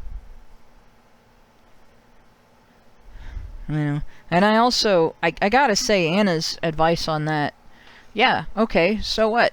So it's misogynistic. Does that make it wrong? Women can be misandric, and even some feminists admit that they're misandric. Why is it irrational for men to become misogynistic based on their experiences? There's your argument for MGTOW. Even if they are misogynistic, all right? Like Factory went through 7 false rape accusations. When they were calling him misogynistic and accusing him, was it Alana said she had him labeled in res as a radical misogynist. Like, I don't know what a radical misogynist exactly is, but he was labeled as a radical misogynist. So what? So what if he was a radical misogynist?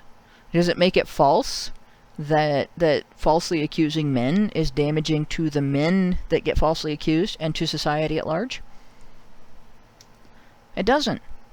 Is it unjustified if a man faces 7 false rape allegations that he might decide women aren't trustworthy people? I think if I went through that, I might become a misogynist too. Yeah, you'd think. If it's okay for women who have been through sexual assault after sexual assault because they do not vet the men in their lives for character, if it's okay for them to turn around and say, well, it's all men, it's not just the assholes I hang out with, it's that all men are this bad, and now I must see every man as Schrodinger's rapist. If that's okay, sorry, then it's also okay if a guy who not only fails but isn't allowed to vet women for character has the same experiences. He has 7 false rape accusations, turns around and says, well, I don't trust women. Women lie. Women are liars. It must be a characteristic of women. It's not just the bitches I hang out with. It's all women. And yeah, it may be wrong. He may be wrong about all women being like that.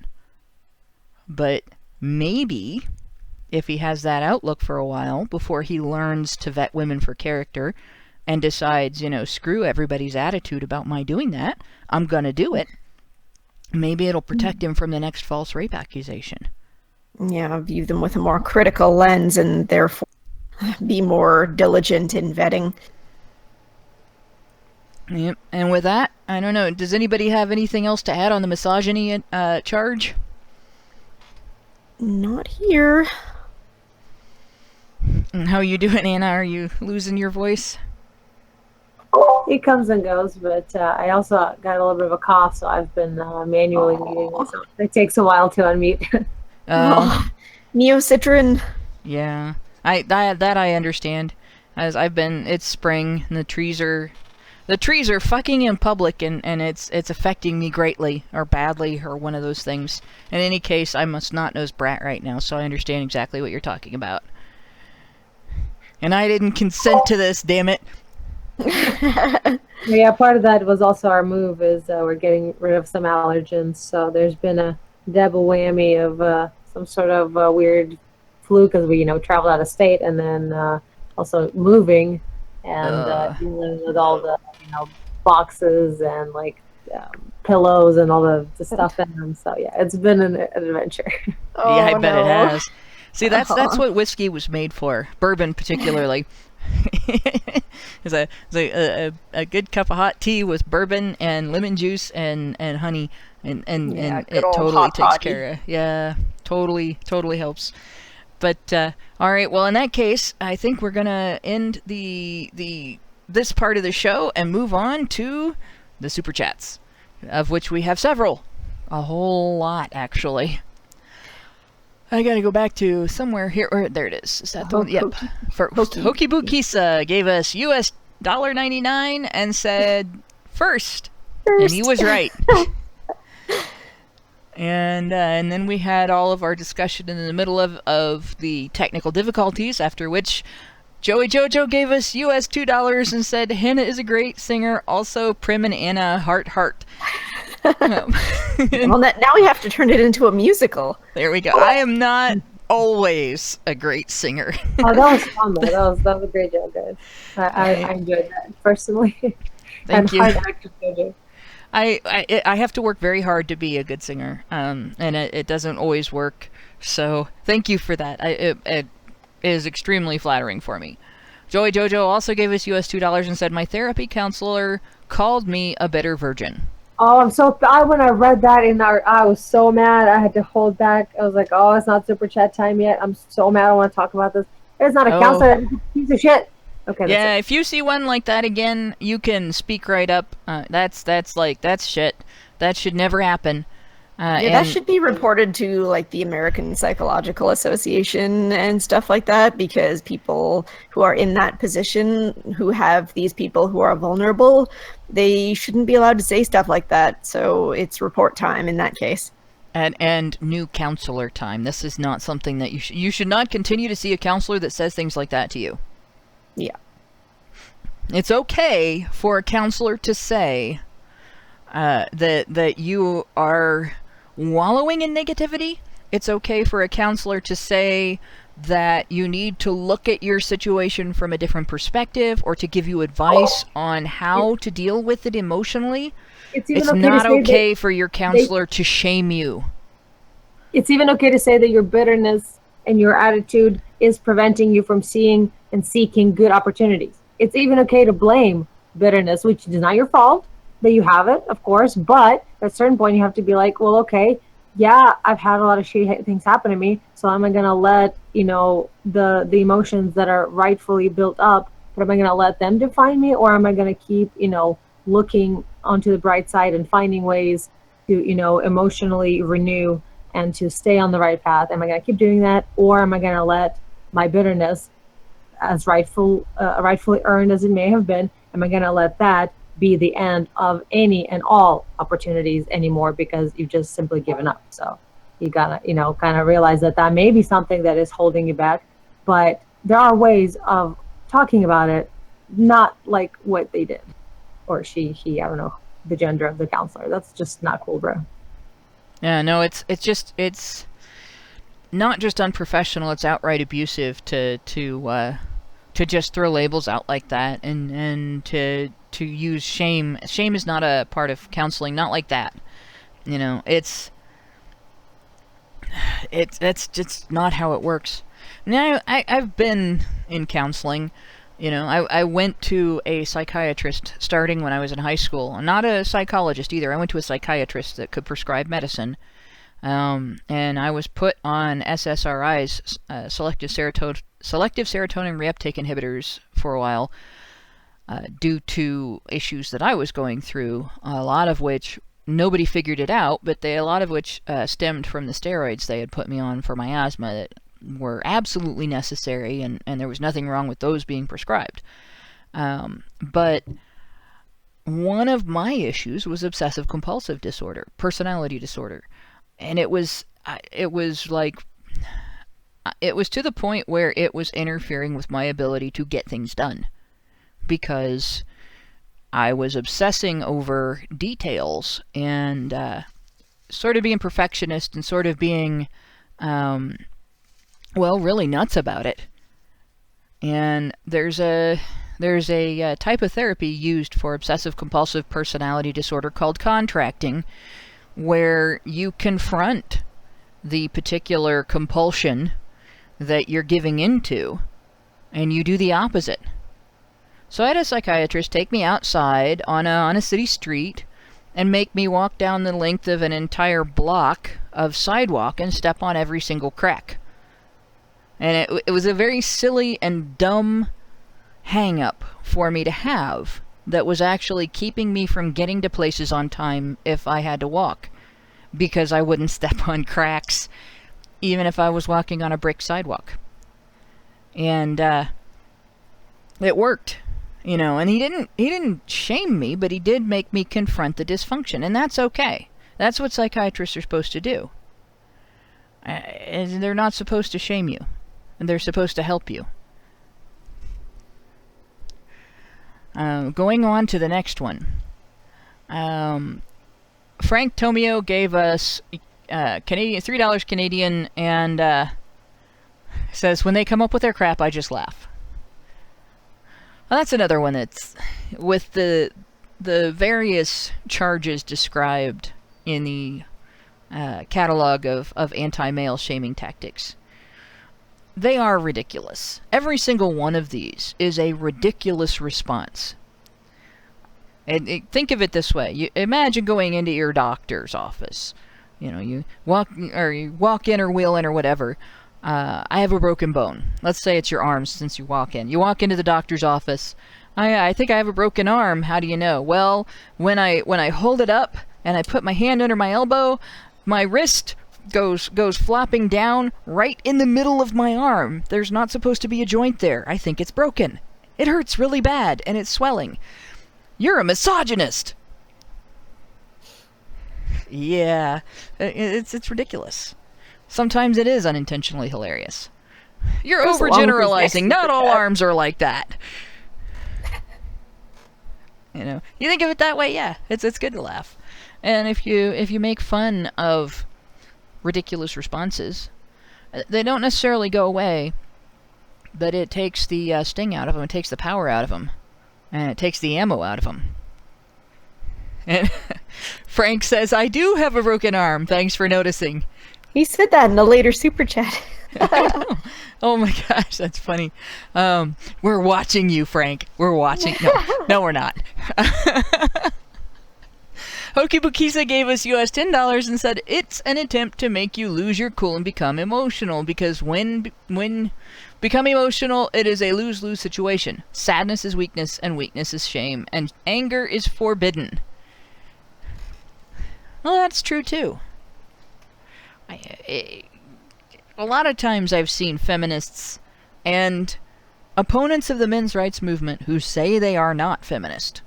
And I like... Take down MRAs as an example, and his whole crowd. I think they might actually be paid trolls. Take down MRAs actually might be run by several people, not just a person behind the account. But that group all has a habit. They all have the same thing. They all have this habit where they will make these outrageously pushy, not necessarily offensive, but intended to be so, statements. The men's rights movement all hate men and don't want to do anything to help them. They'll make accusations like that in order to push your buttons and try to make you angry and make you respond emotionally, and then whether you do or not, they'll accuse you of doing so. And I've seen that from a lot of people that are like them. So yeah, it is an attempt to make you lose your cool and become emotional. Curtis Wade gave us US $5 and said, women's fear blinds them to men's pain. Yeah, because otherwise they wouldn't say, you're getting angry and your anger is scary to me. They would say, I'm sorry that you're going through that. Like, I can feel where you're coming from. That's really terrible that you've had to deal with. Here is some freaking empathy for what you're experiencing. No, Yeah. it's just you're angry, and anger is scary to me, so therefore I don't care. Neither of you guys ever see The Devil's Advocate? I don't think so. Do you remember what the devil's favorite sin is? Pride. Vanity. Vanity is my favorite sin. You remember he says that all the time. Vanity is my favorite sin. I think it was in The Devil's Advocate. Vanity and pride. Maybe not the same. I'm not sure. I'm not too up on my Christian theology there. Oh no, that was it was from the movie, if I remember right. I maybe No, you're right. I movies. just thought it was interchangeable. It's like pride and vanity being the same. Yeah, pride and vanity. You said pride. Okay, I thought you said something else. But yeah, vanity is my favorite sin. That is something that really hit home with me. And when I see women being blind to men's pain, it comes back. Vanity is... Solipsism is a form of vanity. It's an aspect of vanity. And even fear can stem from vanity. Women, in general, really, really fear not being the most important person in the room, in the discussion, in the crowd, in the theater, in the city, whatever. They fear not being the focus, not being the one whose sensibilities are going to be catered to, the one whose needs are going to be met. That fear, stemming from vanity, I must be the most important person, I am special. That is what blinds women to men's pain.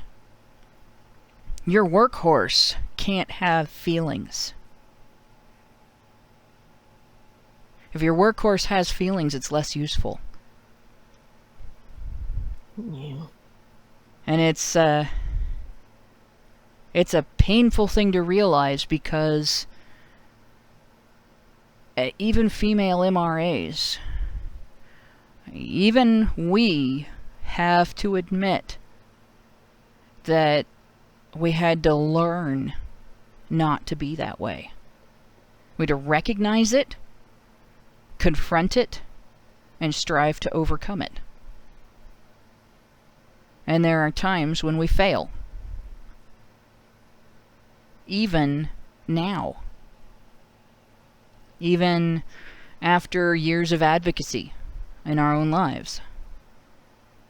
You know, and that's a hell of a fear. A fear of not having your vanity validated. And it's a stark difference between men and women. I mean, it's not that men are never arrogant, it's not that men are never vain. It's that particular vanity, that particular arrogance is feminine. And that's the one that's going to be the hardest to fight back against. It's the one that's going to be the hardest to break down. It's going to be the biggest hurdle for the men's rights movement to get over if we want to see legal reform and social reform. You know, that bit of gynocentrism, women having to be the most important, women having to be the focus. You know, that's where we have to aim with the blade of the axe, I guess you could say. And that's why they think we're dangerous.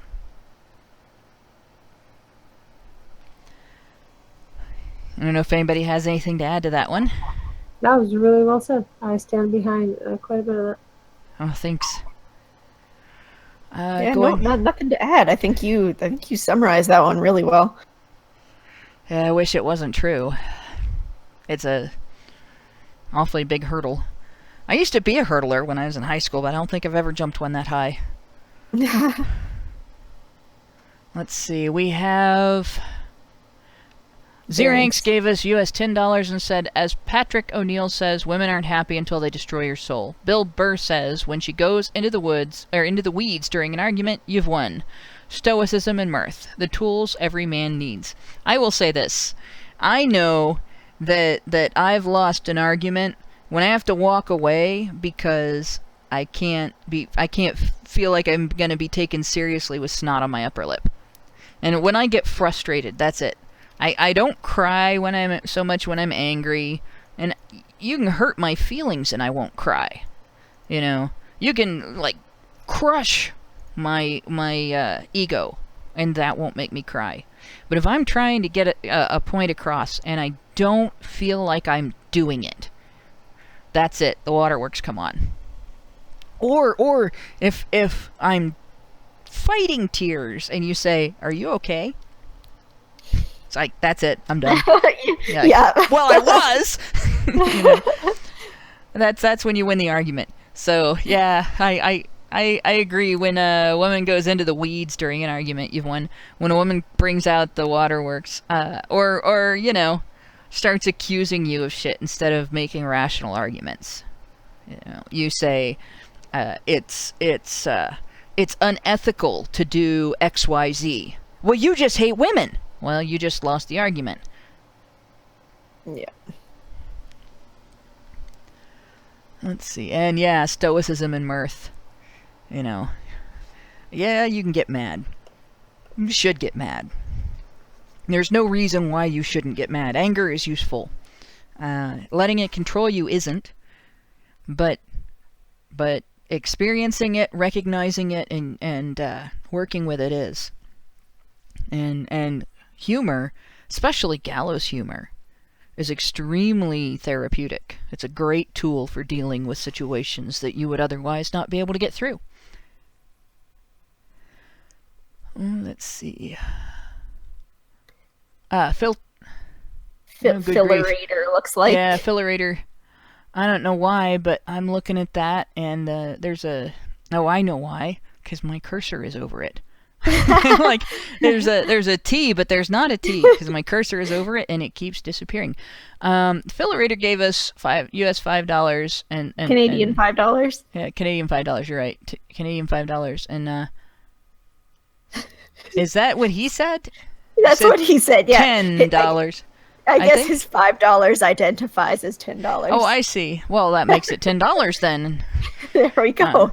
Frank Tomeo gave us Canadian $3 and said, my broken left arm is a menace to women. And yes, it is. Yes, because it's got bigger victim status than their unbroken left arm. Reed Moon Blade gave us US $5 and said, breakfast is a lie. And well, only if you have cake for breakfast. Unless it's coffee cake. And then technically... What if it's like a scone or something? Does that count? A scone sounds like something that you should not leave unturned. God damn it.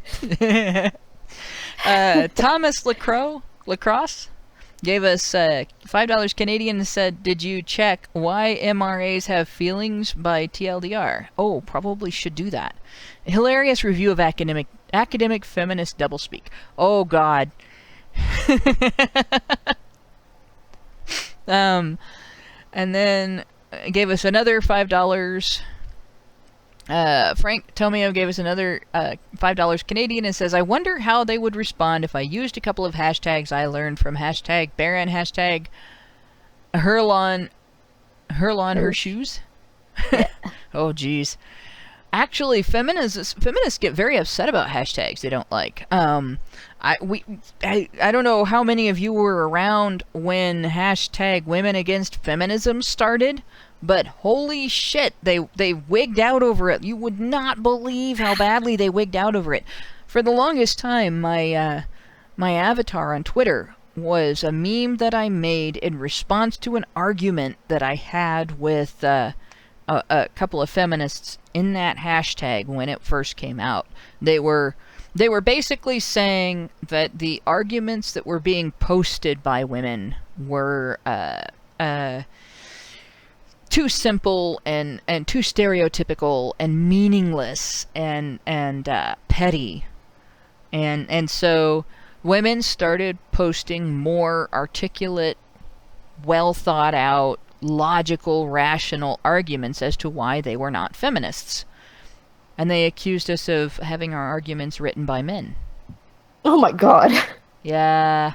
They just lost their shit. They started contradicting themselves. They started freaking out. They started bringing up rape. Of course, feminists, like, every time they sneeze, that's, other people, they say, achoo. Feminists are like, rape you.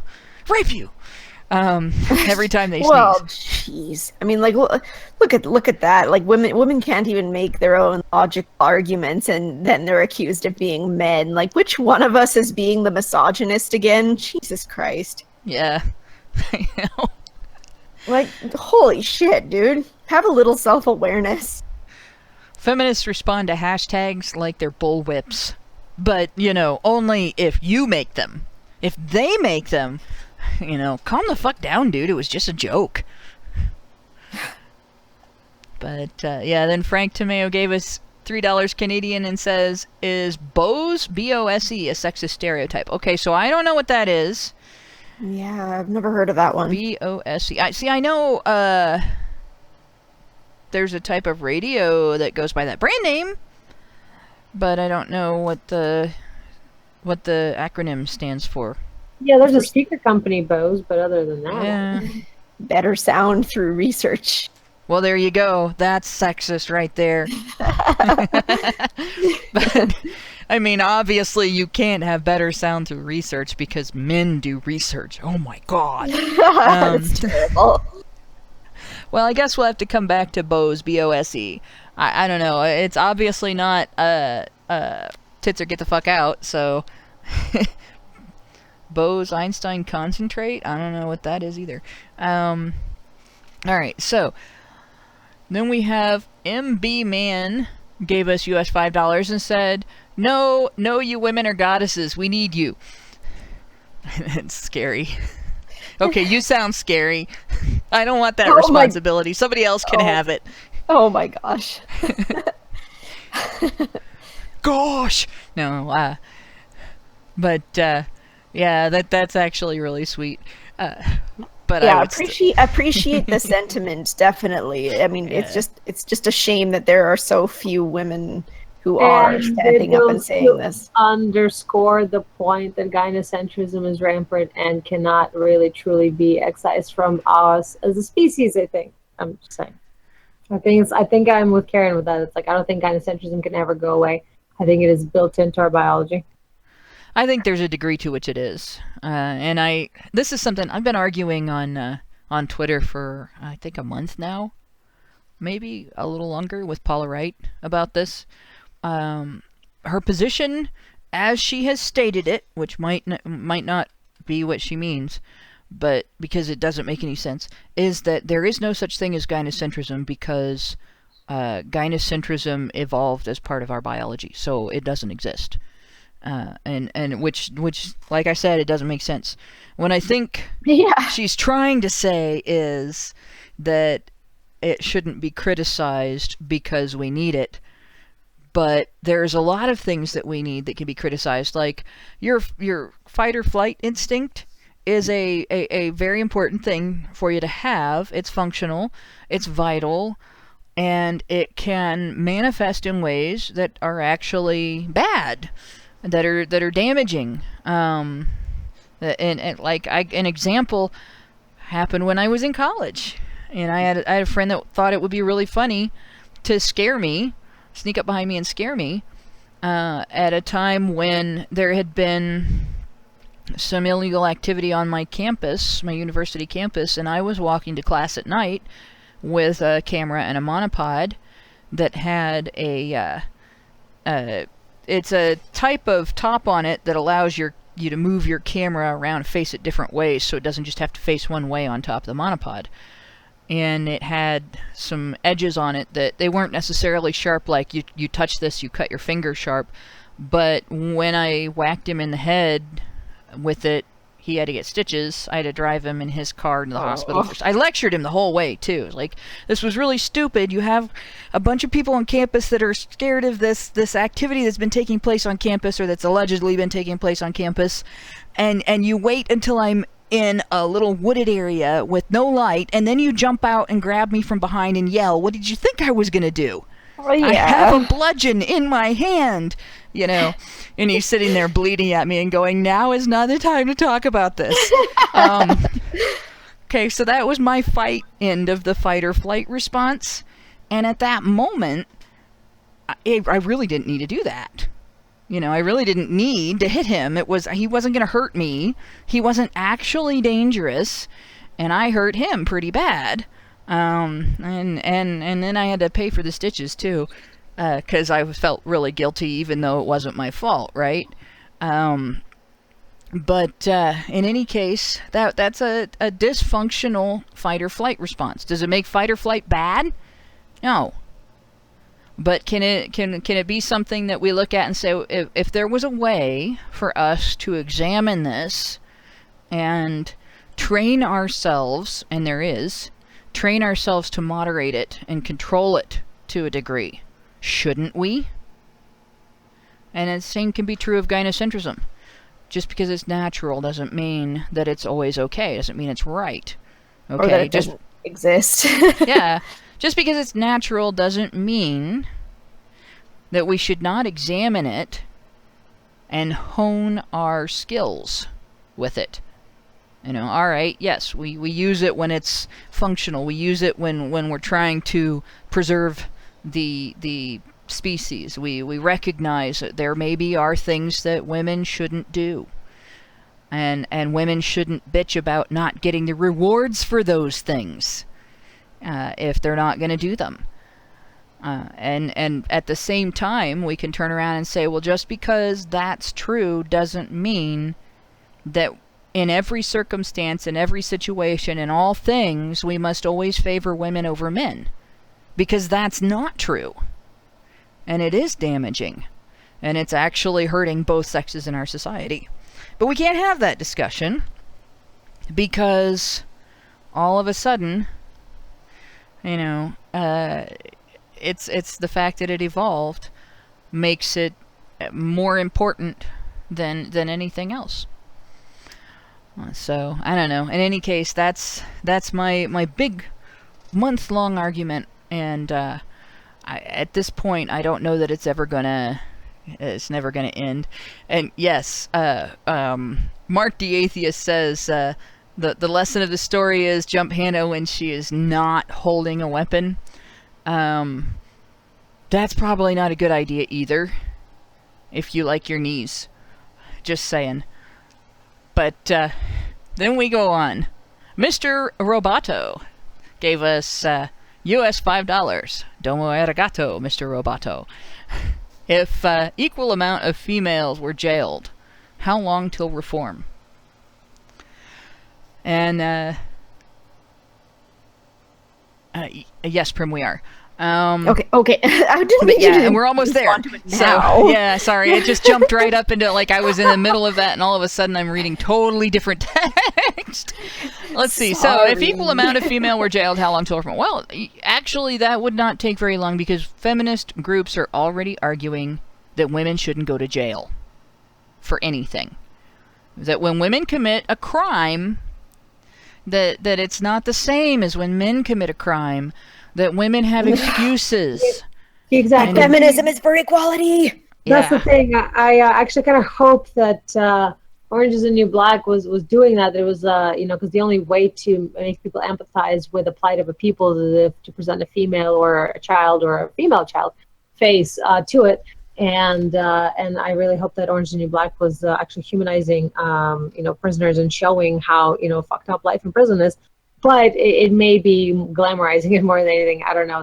Some people are writing think pieces about that. But either way, it doesn't really matter because, as you hinted at, women will just lobby for special rules as always. So reform will be only for women. Yeah. And this is a thing.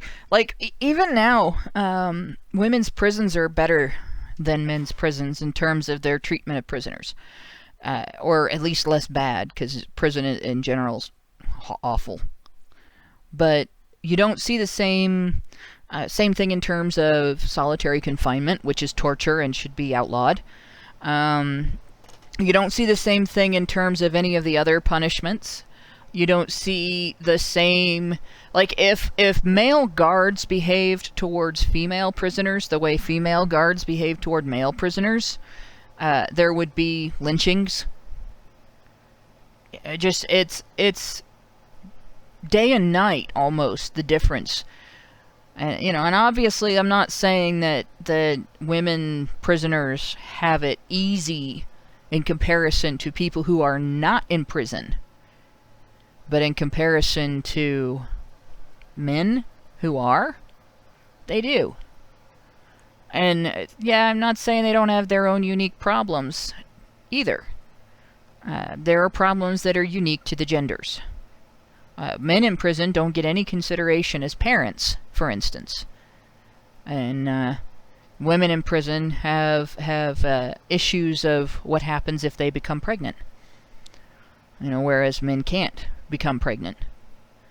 So, I mean, there's gender issues, gender-based issues for both sexes, but the reality is we're already in a situation where it wouldn't matter if an equal number were jailed, if they didn't have the same conditions and And it wasn't something where you couldn't improve women's conditions unless you also improved men's conditions. I don't think it would lead to reform for men. It would only lead to reform for women. Last super chat that we got 2 now. Okay, good grief. We love you guys. Hokibukisa gave us US $5 and said, when a woman becomes emotional, she can just get you ejected from the scene. The only way to win is to keep everyone calm and cool so that nobody loses. Oh my God, you guys, I just have to talk about this. Did you hear about that? There was an event where a mother of some girl or whatnot, she called the cops on 2 boys who were attending 18-year-olds who were attending a college orientation tour with them because they were too quiet. 2 native First Nations boys got carted away, and then the cop was like, oh, you guys should have spoke up for yourself, should have stood up for yourself, because they were too quiet and didn't say much, and she was suspicious and afraid and called the fucking cops, and he got ejected from a college tour. Are you kidding me? That is insane. That is absolutely... Jesus Christ. That it wouldn't matter whether they were what their heritage is. That shouldn't happen to anybody. Too quiet. What did she think they were quietly plotting to, I don't know what, like rape the rest of the tour? Well, that's the thing. I think that's where the race and nation does come in, because there may be some sort of area where, there's either protests or some sort of standoffs with Native people that, may have precipitated such paranoia. Oh, for Pete's sake. Listen, quietly. I know they're telepathic, and they were telepathically explaining to each other, what they're gonna do. When they get into the library, that's when we're gonna get them. And in the library basement where you have all the reference books, right? That's every library has a basement with reference books in it, right? No. And it's where we're gonna get them. But nobody could hear them because they were telepathic. That's why they were so quiet. Mind rape, and Nella Possessed says it. # mind rape. Jesus Christ. That just. And of course, nobody's gonna tell that woman that she's prejudiced. It's gonna be those guys shouldn't have been so quiet. They're creepy. And let's see, then we have... Stop! We have... Xeranx gave us US $5 and said, sending a super chat to thwart Allison for a few seconds. She's hetero-shaming you, talking about sausage being too long. Oh, it's a But long, Allison, flopping sausage. what's so special about sausage? And she won't get that. She won't get that. Nobody's going to get that unless they've seen a Renaissance Fair act called, I believe it was called Naughty Body Women. They used to, or Naughty Body Wenches. They used to be at the Ohio Renaissance Fair, but their act got big enough that they went on to bigger and more expensive Ren fairs. And they had a sketch. One of them was selling the other one. And she was selling her for half a sausage, and they would yell out into the audience at the beginning. They had the audience participation thing. The women were supposed to yell, "What's so special about sausage?" and the men were supposed to follow it up with "wench," and then the one selling the other one would make some comment like, "I likes the thin skin." So there you go. What's so special about sausage? And Exploding Prinny gave us US $5 and said, +1 super chat, dude. So now we have a magic super chat, and if we get attacked by the super chat monster, we can actually hit it with that one. And with that, I would like to thank all of our listeners. Thank Allison for listening and putting up with the super long show. Still not the longest sausage we've ever made. I would like to thank my co-hosts for being on the show, and for all of their input, and Anna for coming on and talking, even though her voice, as you can hear, is going through roughnesses. Like I've been a smoker for the past 80 years. I know. Yeah.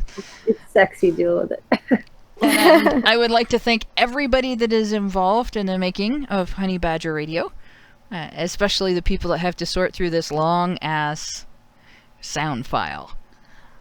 And before we go, Prim's going to take us out with a shill. Oh, okay. Well, it's there's another super chat. Oh. Maybe we should read that one first. Okay. Mental accretion? Mental Accretion gave us US $2 and said, should we get hashtag weaponized butthurt trending on Twitter? Yes! Yes, we should. We absolutely should get weaponized butthurt trending on Twitter. Okay, so the thing that we were wanting to talk about, CAFE, the Canadian Association for Equality, is having their national conference. I noticed that Allison just posted a link in the live chat, so thank you very much for that. So they're trying to get people to come to it, and it is going to be in Calgary. It's going to be Karen is actually going to be the master of ceremonies for this conference. It's going to be an all-day thing. It would be a really cool show to go to. I'm going to be there.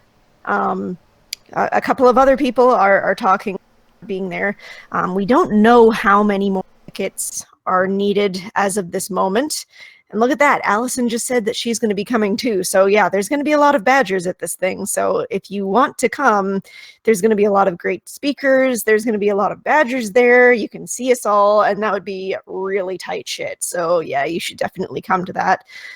So yeah, we'll probably put the link in the low bar afterwards, and Allison has it in the live chat. And otherwise, yeah, go check that out. Alrighty. And yes, we'll definitely put the link in the low bar. And with that, once again, thank you all, and good night.